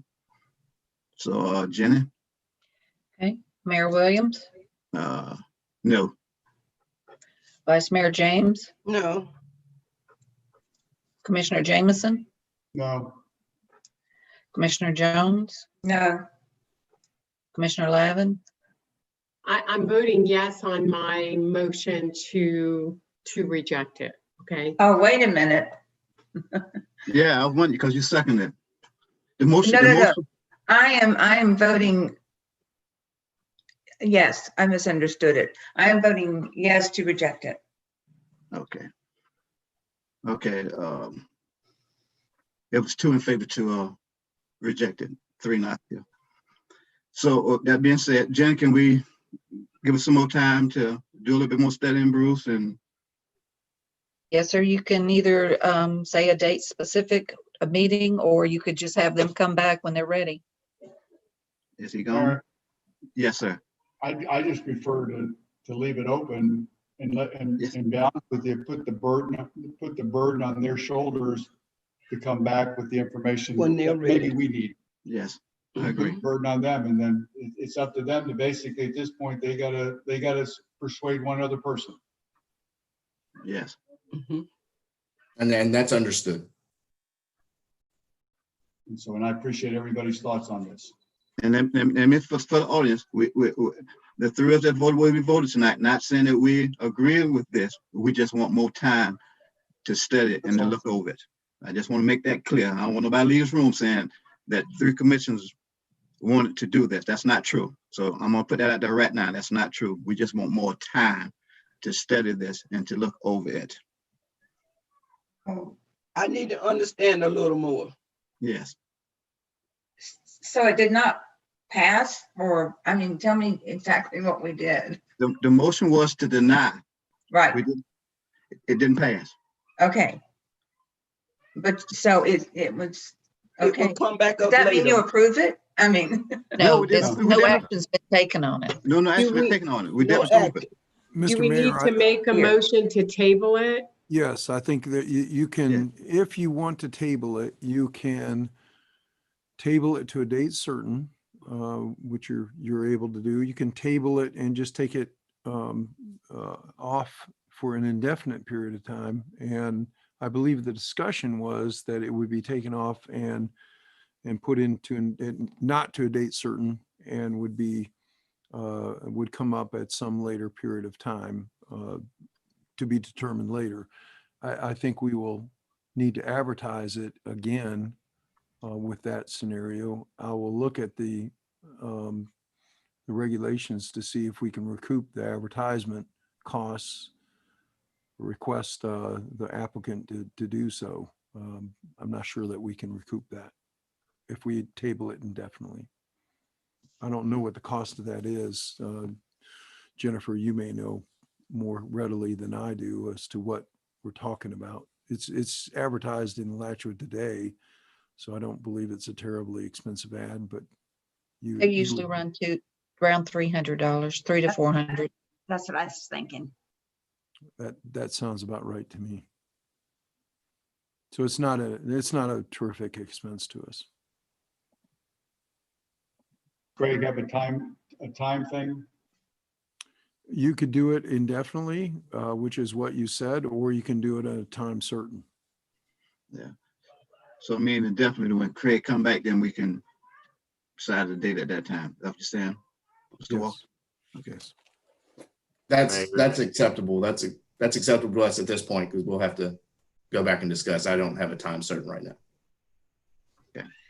Mayor, did I understand you correctly that you're asking the city manager to direct city staff to get with CHW to look at this with the comp plan and come back, to have them come back with something? Is that how I understood that? No, that's not Okay. what I suggested. To me, Okay. to me, the burden is on CHW to come and they need to approach us with the information. Okay. And that's what I need. So the burden is him. So I'll make a motion that we table this indefinitely pending Mr. Brazier's representation. Second. Okay, we got a motion and a second. Another discussion. The motion is to table it indefinitely. Jen, do we do a real call or? Not on that one, no, sir. Okay, so all in favor of the motion, let it be known by saying aye. Aye. All opposed, same sign. Say aye. Okay, motion carries 4-1. All right. Okay, bit my way here. Item number 2. To consider resolution 2020-K.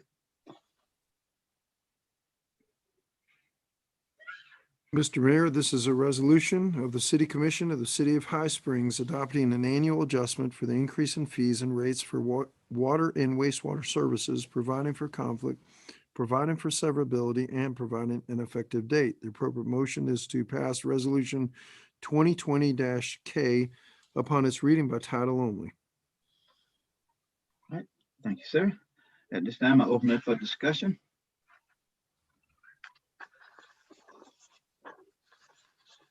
Jennifer, you want to kind of explain what's going on here? Yes, so if you all remember, we added $1 to water sewer last year for 1 year.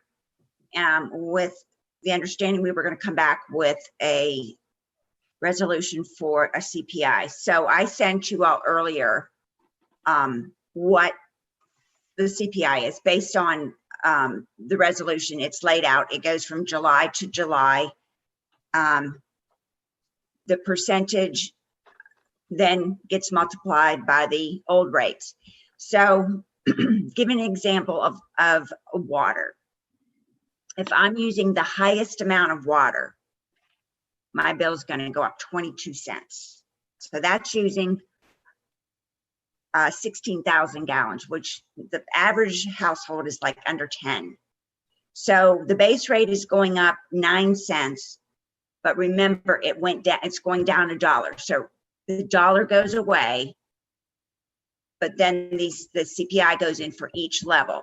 So, you know, the average bill will go up somewhere in the 50 to 75 cents at this point, because it is the CPI.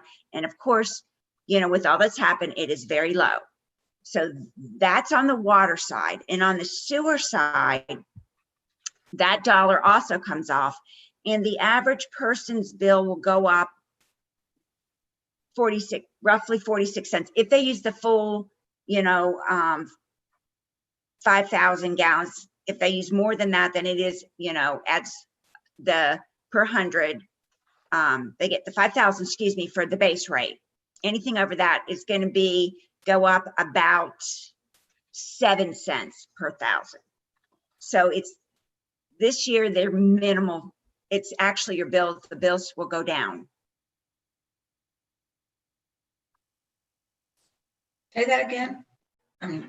I said for the most part, people's bills will go down because right now they're paying $1. Okay. $2 for water, and if they have sewer, $1 for sewer. Okay. But with the CPI, it will not go up that much because the CPI is 0.01 pretty much. Okay. Sounds good. So if we pass this resolution, will it automatically do the CPI every year in October? Or will we have to pass a resolution each year in October to do this? No, this one, if I'm, correct me, Jenny, but it automatically does it every year. Okay, because that was our intent, was to get a gradual increase that covered our expenses and enabled us to keep the water and sewer system maintained without having to do a huge increase incrementally at random times. Isn't that what we talked about doing last year? Correct. And you know, one of the things that we can is at the beginning of every new fiscal year is present the new rates. Not that they would need to be voted on, but just for the citizens to be aware. Do we need to advertise that to the citizens? Is that necessary or no? No, the only time is when well, I don't know. You know what? That's a very good question. Scott, would we have to, since the resolution is passed, when we do a rate increase, do we have to actually notify citizens every year? Yes, you do. There is that Okay. section of the statute, Jennifer, that Mhm. you put it out on the billing Bills, yeah. invoice itself. So it will be once it goes out. And Jennifer, I can't remember offhand right now, but I think it's a 90-day lag, something to 30 30-day. Okay. days, yeah. So what we like for, you know, what we would do is put it on the August bill, and then it'll be in effect for October. Okay, so this resolution says it's effective October 1st, 2020. So what happens for this cycle because they weren't notified? No, they were notified. Okay, okay. They were notified on the August bill that this was coming up on this meeting, yes. Great, thank you. You're welcome. And that is Jennifer? one of the things on the resolution we need to correct too. For the effective date, it says October 1st, but it's not actually passed until October 8th. So can we just take that out and put effective immediately? That's fine, Jenny. Okay. That'll work. Jennifer, help me out here. I'm just looking at the spreadsheet, the 908, the current rate, that's the base rate, right? Right, but actually currently, right now it's 1008. That's what I'm saying. Yeah. I just wanted, so it's currently 10, so that's going back down to the 908. And then with the CPI, it goes to 917. Correct. Okay. I just wanted to make sure I was reading it correctly. Thank you. Mm-hmm. And this is at 100% of the CPI? Yes, it is.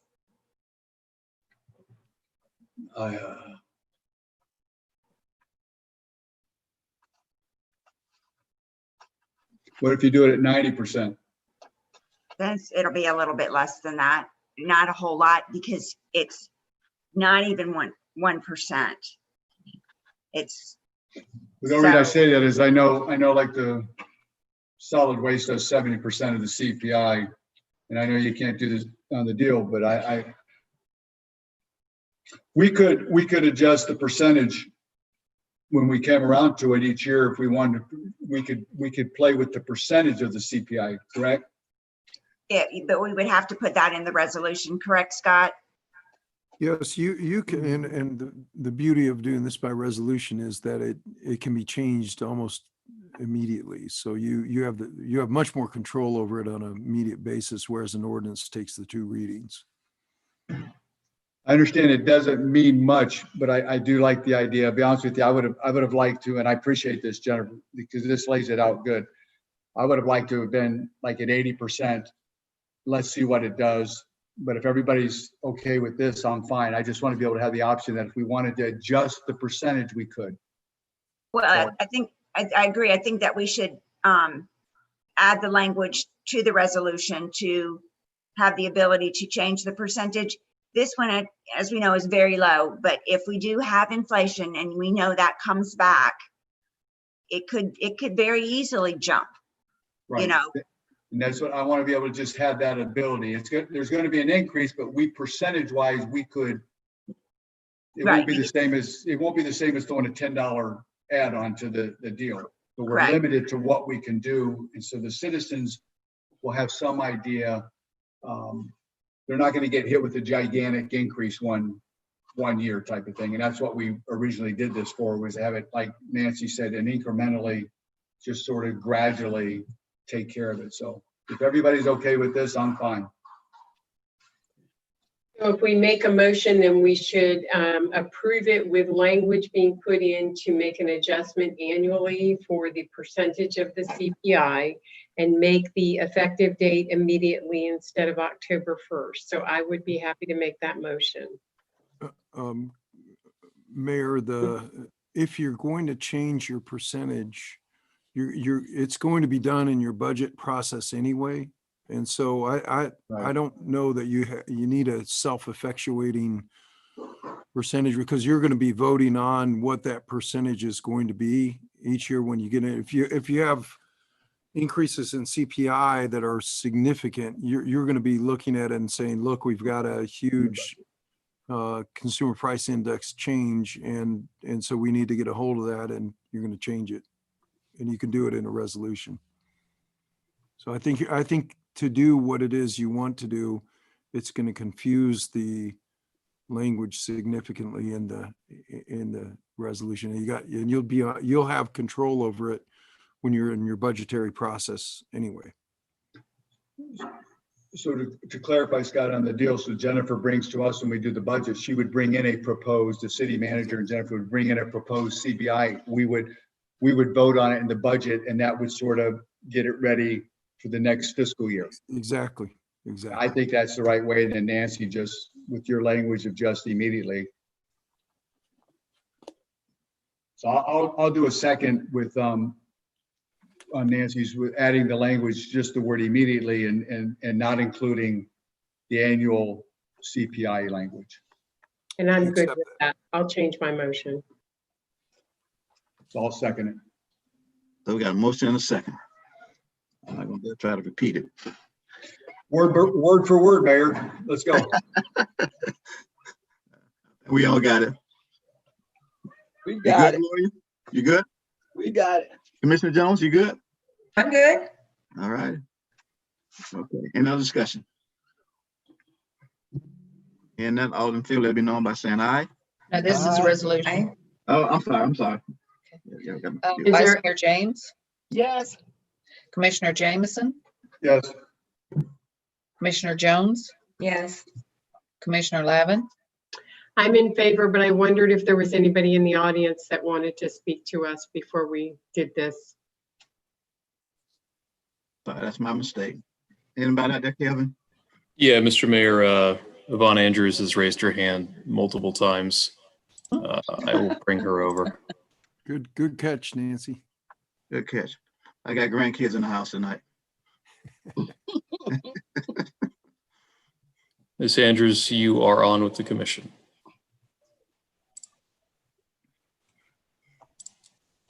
Unmute yourself, ma'am. I'm unmuted. With the cost of living not moving because of your president, I don't think we need to do anything until after the first of the year. Because with this pandemic the way it is now, I don't mean any harm, but there's a lot of people that being hurt by not being able to get their unemployment, their cost of living, and so many other things that are being affected by this. I don't mean any harm. I'm not saying it's mean, but there are a lot of people that are being affected by this pandemic. And so I think that we need to just hold off. Look at yourself, okay. Myself, okay. But there's a lot of people in the community that are being hurt by this. So please, ladies and gentlemen, hold off until the first of the year, if you please. Thank you. Be quite honest with you, we're doing the people a favor. Instead of paying the 1008, now they're paying $9.17 for the base. Am I correct, Jennifer? Yes, you are. Yeah. So this is not an increase. I know you listen to TV 20. Don't listen to TV 20. Listen to us. Don't listen to TV 20. Listen to us. Okay. This is not an increase. This is not an increase. I'm gonna say it the third time. The hammer in. This is not an increase. Instead of paying 1008 with the base, you'll be paying $9.17. Am I correct, Ms. Jennifer? Finance Director. Yes, you are, Mr. Mayor. All right, thank you. There's no increase tonight. All right. There's Anyone no else? other hands being raised, sir. Okay. All right. I guess we need to start over again, Jennifer. I mean, Jenny. Okay. Woody. Vice Mayor James? Hold on, Kevin. Anybody else before we? No, sir, there's no further hands. Okay, thank you. Okay. Vice Mayor James? Yes. Commissioner Jameson? Yes. Commissioner Jones? You're on mute. Commissioner Jones? Yes. Commissioner Lavin? Yes. Mayor Williams? Yes. Okay, motion carries. All righty, moving to item number 3. Consider resolution 2020-11. I mean, L. Mr. Mayor, I'll read this by title only. And Jenny, I didn't have a title on my copy, so I'm just gonna read it. If we could insert that in the final copy, I'd appreciate it. This will be resolution 2020-L, a resolution of the City Commission of the City of High Springs, Florida, adopting an annual adjustment for the increase in fees and rates for solid waste collection services, providing for conflict, providing for severability, and providing an effective date. Mr. Mayor, the appropriate motion would be to pass resolution 2020-L upon its reading by title only. All right, thank you, sir. Yes, sir. Open up for discussion.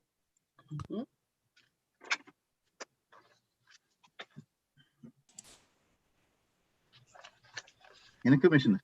So Jennifer, the current rate 37.41, what was it? And the one he's reading now is for solid waste. I apologize. So current rate right now is 22 for residential, but this year we went the resolution, but there will be no increase. We are not getting an increase from WCA. Right. So that will not be till next year. So they'll bring us during budget time, they'll bring us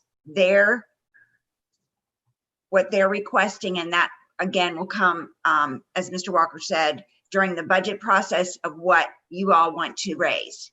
But this is just putting the same ordinance in place. And so there's no change this year because it's next May or something is when they have the opportunity. Isn't it in May, next May, when they can? No, actually they gave us another half year. So it's actually October of 2021. Okay, so they went beyond that. Okay, so this just gives us the opportunity. They come back, then we can just match their CPI or whatever. Correct. Type of deal. Okay, that's what I thought. Thank you.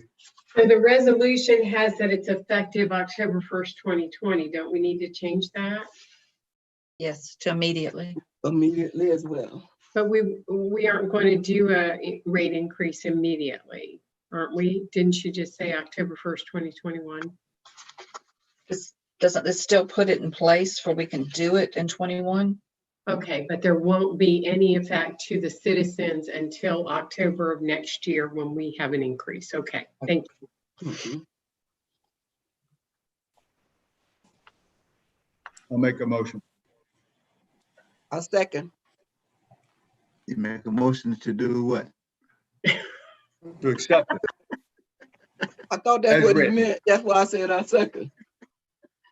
I got to mess with Scott. You know I have to mess with Scott.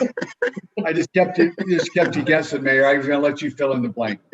And that with the date changed to immediately, effective immediately. Yeah, effective immediately. Okay, any other discussion? In the citizens? Anyone, Kevin? Mr. Mayor, we'll remind the citizens again, if anyone would like to speak, to please use the raise your hand function. You will have 3 minutes to speak.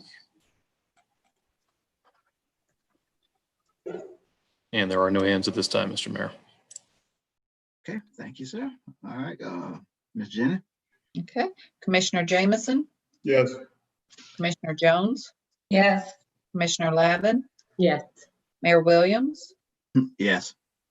Vice Mayor James, Yes. Okay, motion carries. All Hey, right, Mr. Mayor, before you go, Yes, can I sir. just ask Jennifer a question just real quick? Sure. What do you anticipate, Jennifer, when you do this? Because like we did the dollar and I'm not doing the math in my head real quick. What is the average? What would you sit there on a CPI? What potentially could it happen? Just humor me here for a second. I mean, as far as overall on a monthly, like, you know,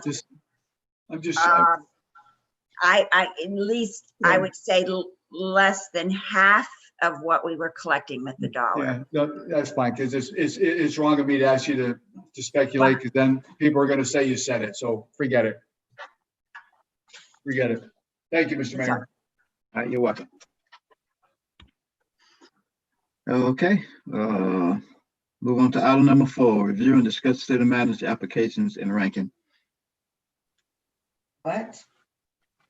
Number 4, review and discuss city manager applications and ranking.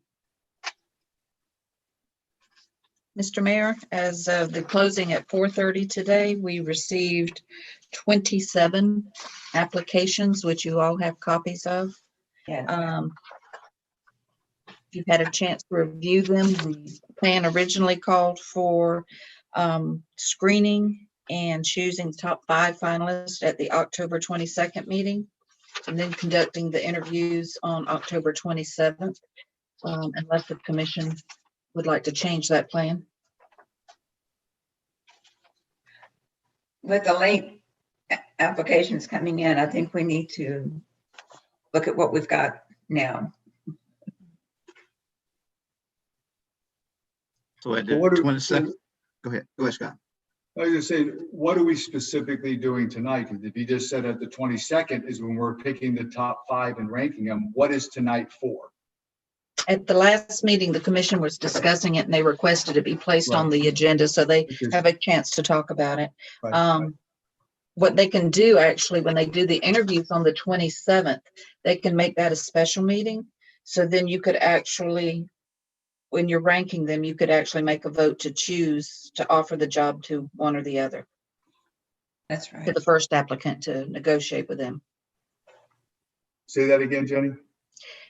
On the 27th, after you do the interviews, you can make that a special meeting. Then at that meeting, you can discuss everything then. Okay. Yes, because it's technically a meeting, so you could discuss, and then you could rank them and have them in order to present. You can either offer it to them and then finalize it at the 12th of November's meeting, or however you want to do it. So I asked Angela to send me the interview questions and things that we had done last time. Do we need to go over that? What questions we want? Do we need to send you new questions so that we're prepared? Because if we're going to do this on the 22nd and do these interviews on the 27th, we have to be ready. We have to have everything formulated. So we can't just do that on the fly. So maybe we need to discuss that tonight. That's what we did last time. We had your basic questions, and then each commissioner had, I believe, 1 or 2 of their own questions that they wanted to ask. So, and then we added those in there. So you can pick through those, and if you have specific questions, we can add those.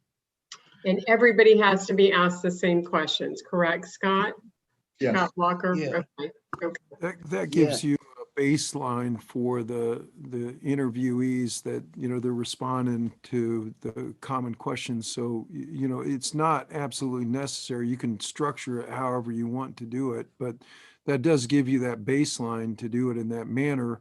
The other thing is that we asked the interviewees to step out in the waiting room, and we turned off all microphone, or turn off the speakers out there so they couldn't hear the questions. And it is a public meeting, so if somebody said, no, I want to sit through and prepare, then I suppose they could. I think that would have an effect on your decision making if somebody did to work the system a little bit. So it's an honor system.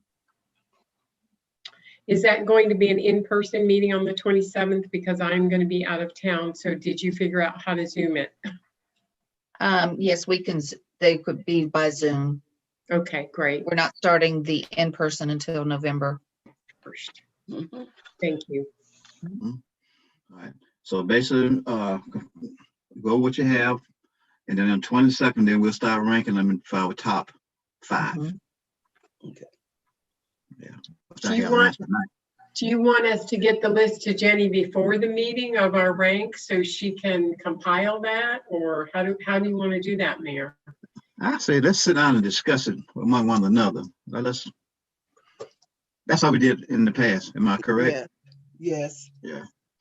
Yes. And for us to question, Jenny, kind of send us what you have, and then we can add, maybe each one can add 1 or 2 to those questions. Okay. I think I've already sent them out, but I'll resend them. How did we designate them last time, Jenny? How did we parse them out? Because I think each of us asked about 3 questions is all we did. We went in circle. Yeah, we took turns and everybody asked a question. So we just take them in order. So if it was 1, 2, 3, so we would start. Okay. And each commission has so many questions they ask. Right. Yeah. But I think we only asked like 3 questions each. So there's like 15 questions, right? I can't remember. I'm just, if we can think about it, because I was trying to remember who was assigning, but it was like an order. It was just like 1, 2, 3, 4, 5, 1, 2, 3. Okay. So we just need to agree on 15 questions. Yes. Right. Okay. Can you resend it, please, Jenny? Yes, sir, I will. Thank you. Thanks, Jen. Okay. Any other discussions on that set of manager applications? All right, moving on to number 5. Mr. Mayor, Yes, I'm sorry to interrupt. We do have a citizen comment. Someone raised their hand. Did you want to entertain that? Yes, please go ahead. Okay. Bringing over Ms. Ludo.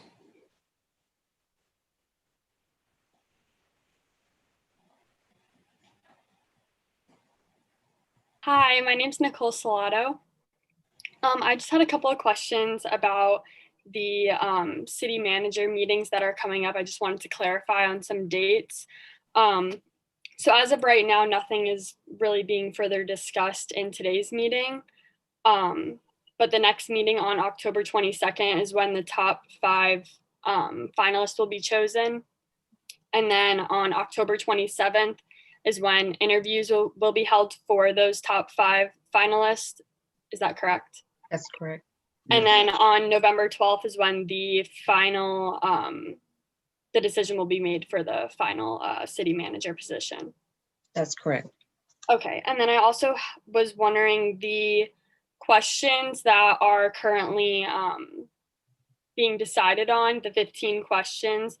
I heard you say that those were already being decided on. Is that available to the public at all, the list of questions?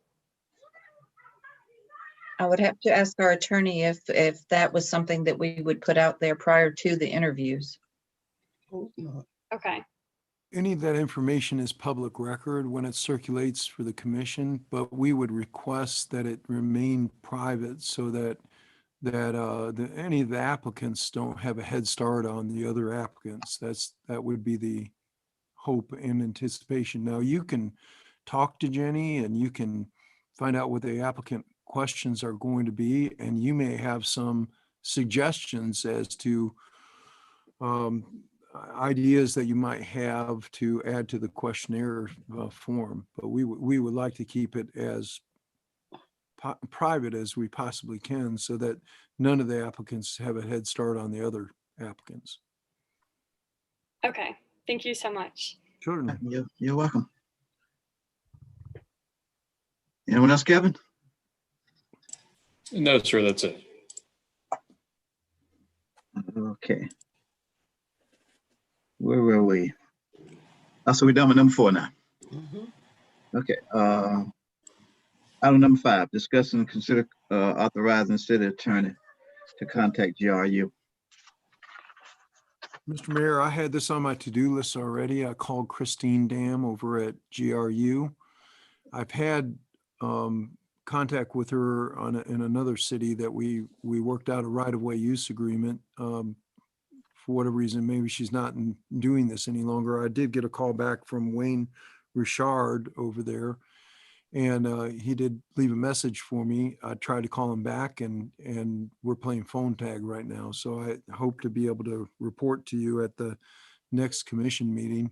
My anticipation is, and I think the direction is that if we would much rather have availability to our local businesses at as inexpensive rate as we can, as opposed to generating fees. And then the second part of it was the anticipation of franchise fees for natural gas and gas franchises. So that the franchise tax. So that's my discussion that I'll have with GRU, and I just don't have anything to report quite yet. Okay. Any questions for Scott?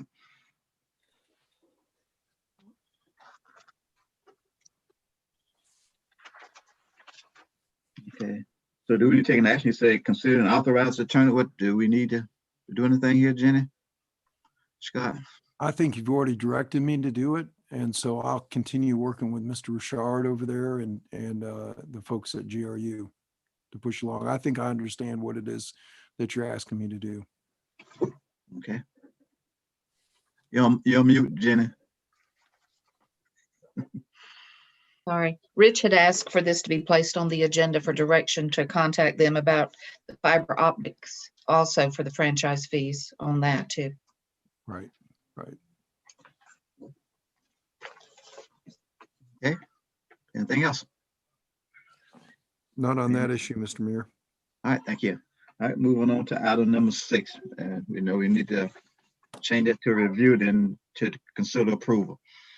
Mr. So Mayor, item this item has already been it's been approved by you in the past. I wanted to put it on the agenda just so that you know this particular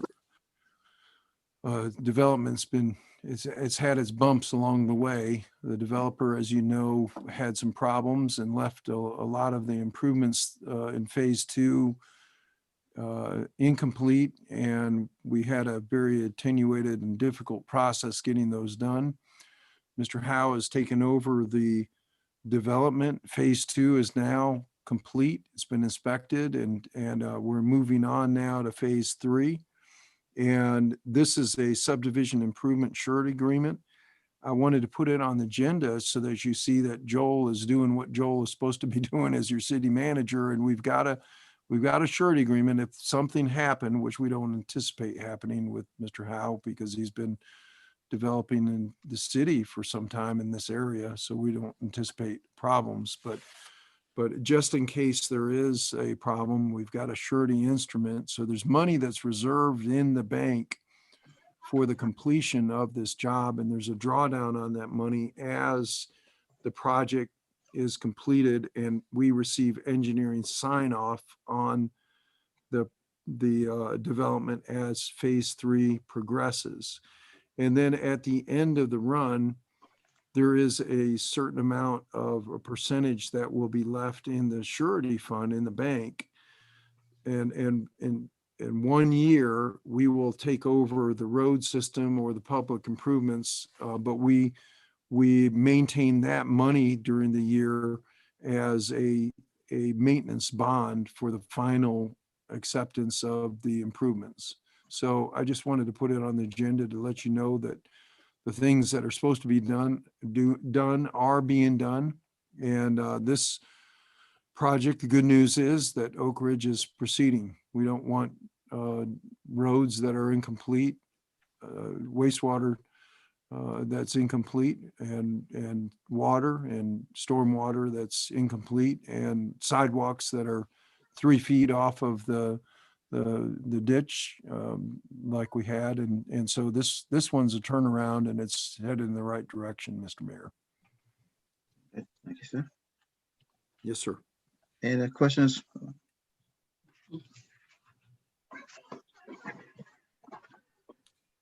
Any questions? All right. Uh, all right, so we'll move. Go ahead. Somebody saying something? Last thing on the agenda is number, well, no, we did have an addition on Yeah, it, but number so number 7 is an ordinance, which I'll read by title only, and then we can have some discussion about it. It's ordinance number 2020-12, an ordinance of the City of High Springs authorizing the use of public funds for purposes of litigating and advertising to educate and inform the electorate of Alachua County's proposed charter referendum, asserting the appropriate legislative findings as to the expenditure of public funds and the benefits accruing to the city therefrom, asserting that such expenditures will serve a proper public purpose, repealing all ordinances in conflict, and establishing an effective date. Mr. Mayor, the appropriate motion would be to approve ordinance 2020-12 as read by title only. Okay, thank you, sir. Yes, sir. At this time, I open up for discussion and consideration on its first reading. Mr. Mayor, I don't have the ordinance. I guess it's my fault. I didn't get it. So can you? I don't have it either. Bruce, do you, I mean, Kim, do you have a copy you can put up? I got it online, but. Just tell me what it's about. Is it about the annexation of the land stuff? That's exactly what it's about, Mr. Mayor. There is a charter amendment that the county has placed on the ballot for November 3rd.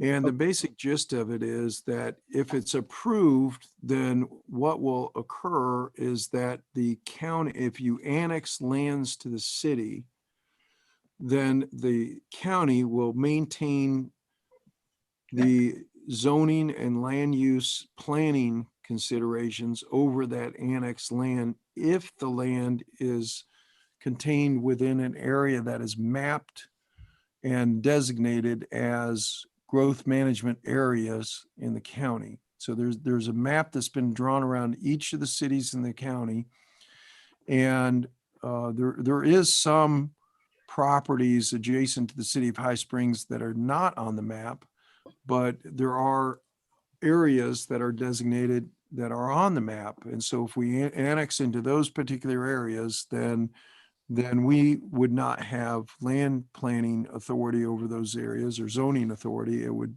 rest with the county.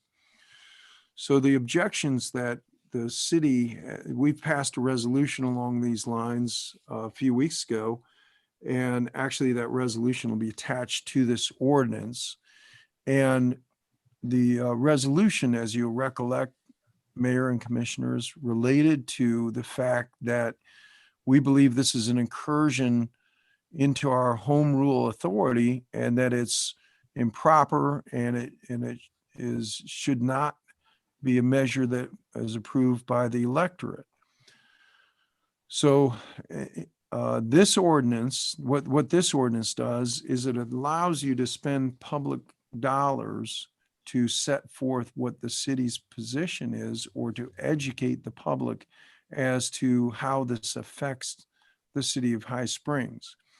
There is a statute that disallows you to take a position on a referendum.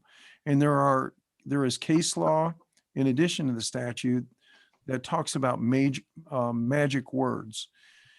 And if you were to say, vote against this measure, or you were to say that you ran a ad campaign proposing that the voters vote against it, that would be improper against the statutory laws as well as the case law in this area.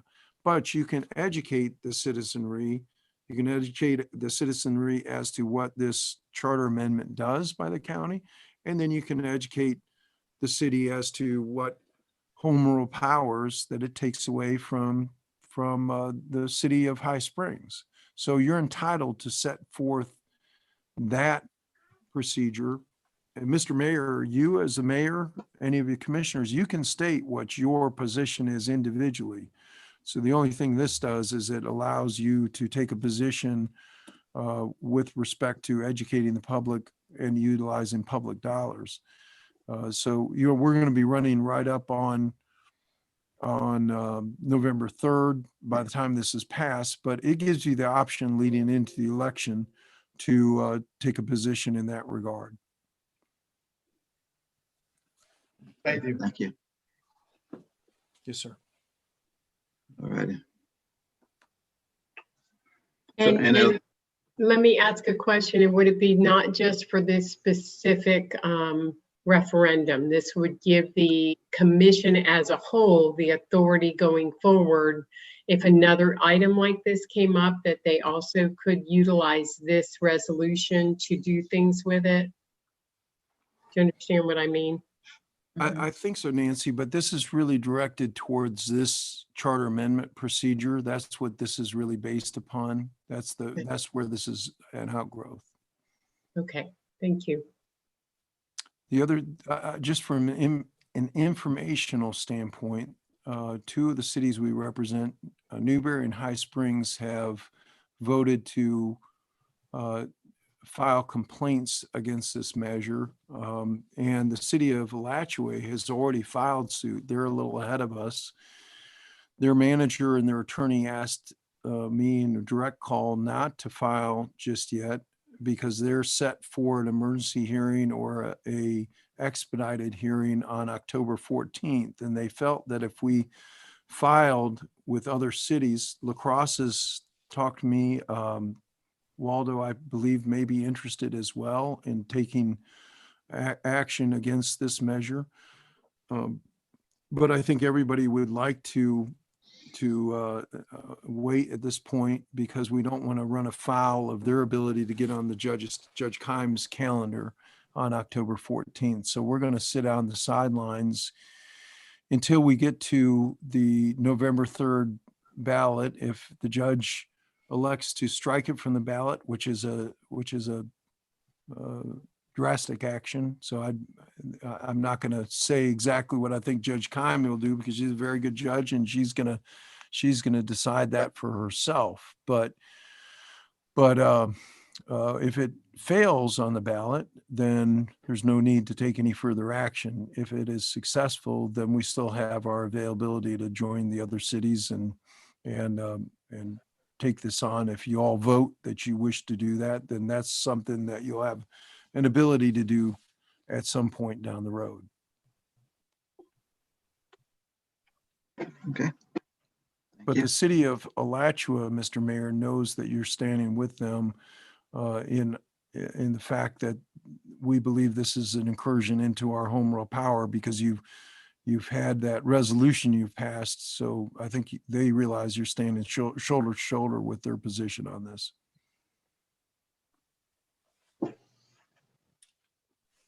I'll make a motion to pass 2020-12. I'll second it. Okay, got a motion and a second. And a discussion from the commissions. Kevin, and citizens like to comment. Mr. Mayor, if any citizens would like to speak, we ask that they use the raise your hand function within Zoom. We'll bring you over. You will have 3 minutes to speak.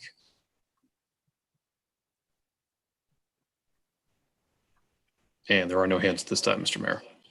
Okay, all right, Jenny? Commissioner Jones, Yes. Commissioner Lavin, Yes. Mayor Williams, Yes. Vice Mayor James, Yes. Commissioner Jameson, Yes. Okay, motion carries. All right, new item, business, to new business, item number 8, consider approval of the bargaining agreement for 2020-2023. And I don't know if y'all had this piece. Go ahead, Jenny. Yes, I was just going to tell you that we had, Jennifer and I had met with the ASCME president and representatives, and we met several times for negotiations, and they had mainly requested a salary increases. And we did advise that there would be none at this time, but we would be open to coming back after we find, our financial situation straightens out a little bit, to renegotiating back in June. And the only other thing that changed on it was their boot allowance was increased from 100 to 150 a year. So it's the same contract, just with those two items. Okay. but they have not made the corrections and sent in to us yet for signature.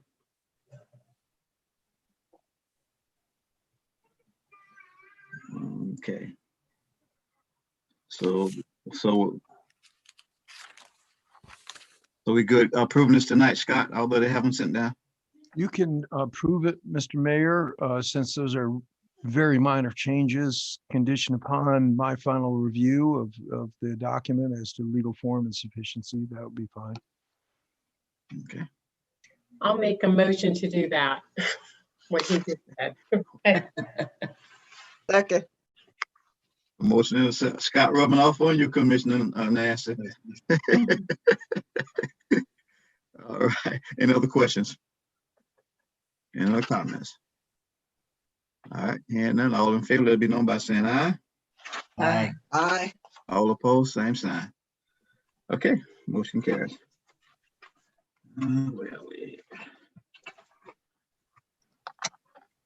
Okay, city attorney report and updates. You have anything, Scott? He frozen on us. We lost it. We lost him. Yep. Are you there, Scott? He's done. He's gone. Yeah, I mean, he froze. If he come back, come on, Mr. City Manager. If he come back, we'll go back to him. Thank you, Mr. Mayor. Just want to give you the opportunity to introduce building official, Mr. Alan Alligood. I appreciate him. I wanted to wait because he's been on board about a month now, so we'll make sure he won't stay around. So, if you would, Mr. Mayor, if you would like to say anything, you can, Mr. Alligood.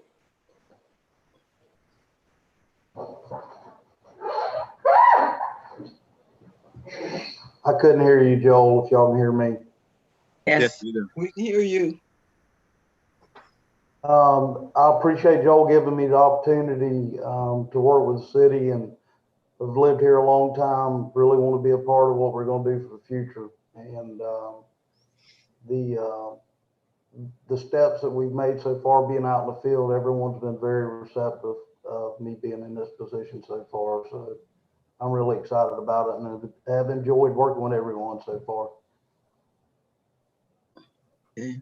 So what you got to do is you got to get a popcorn machine and put it in the truck and pass out popcorns as you go around. Yeah, we could move it over here. We could do that.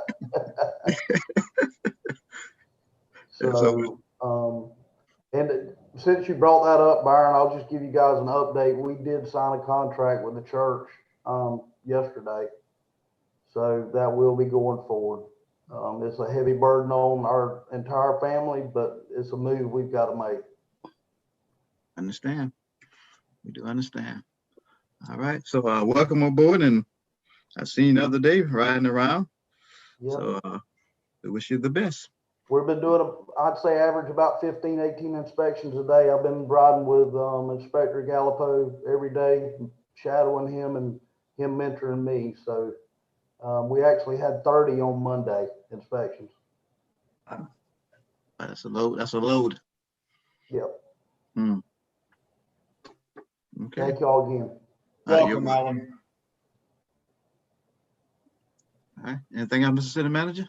No, sir, as Mr. Mayor, we just broke him in good tonight. Normally the meeting is not that long, so no, he got a full ride. Yeah. Yes, indeed. So I guess Scott didn't make it back, huh? Nope. Nope. All right. No, sure, I don't see him. Commissioner Jones, you have anything? I have anything? No, thank you. You're welcome. Commissioner Jameson? Yeah, just one thing, and the 22nd, and I know this, I should have said it earlier, I'm going to be out of town on the 22nd. I will not have access to a computer, so I'm going to give my list of candidates to Jenny. She will have my list as you go through. I'll have them 1 through 5, and with my directions on, with each different round on it. I apologize. This is a family obligation I have that involves my late father. So I'll leave it at that. So this is not something I can negotiate with. I'm going. So I will make sure that my picture given to Jenny, so you all have that at the meeting. Thank you, sir. You're welcome. Thank you. Commissioner Levin? No, I don't have anything, but I heard a rumor that the farmer's market's going to be in the pavilion tomorrow, and I'm very excited about that, if that's true. Is that true? The only thing I have is the grand opening is October 27th at 2:30. I know David was pushing to try to get Rebecca, who is the USDA, to approve the everything. He sent it to her late, and I don't know, she usually only works till 3, so he maybe even in the morning. So he's trying. Okay. It looks great. If those have not been by to see it, it looks fabulous. It's exciting that it's almost done. And actually, we had Newberry reach out to us, and they want to know everything about it. And who built it? From the building side, we did do a final inspection today with Keith, and we had a couple items, but we give a temporary CO to David so he could go forward with that. Why is the farmer market worse than to get over there? Why do you? I'm not gonna mess with that. Never mind.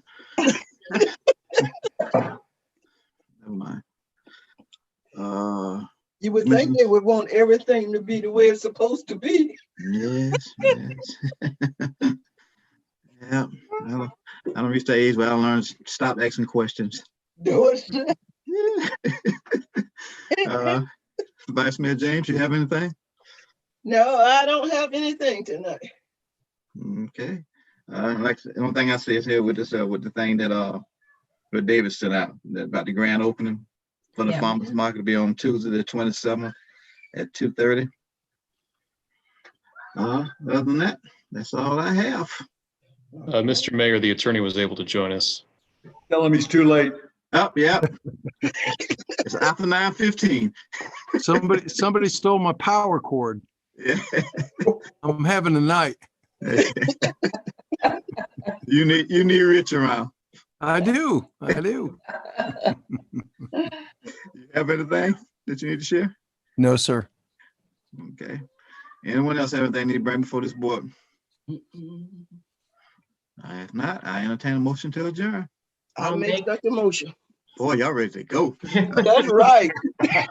Good night. Meeting adjourned. Good night. Good night. Good night.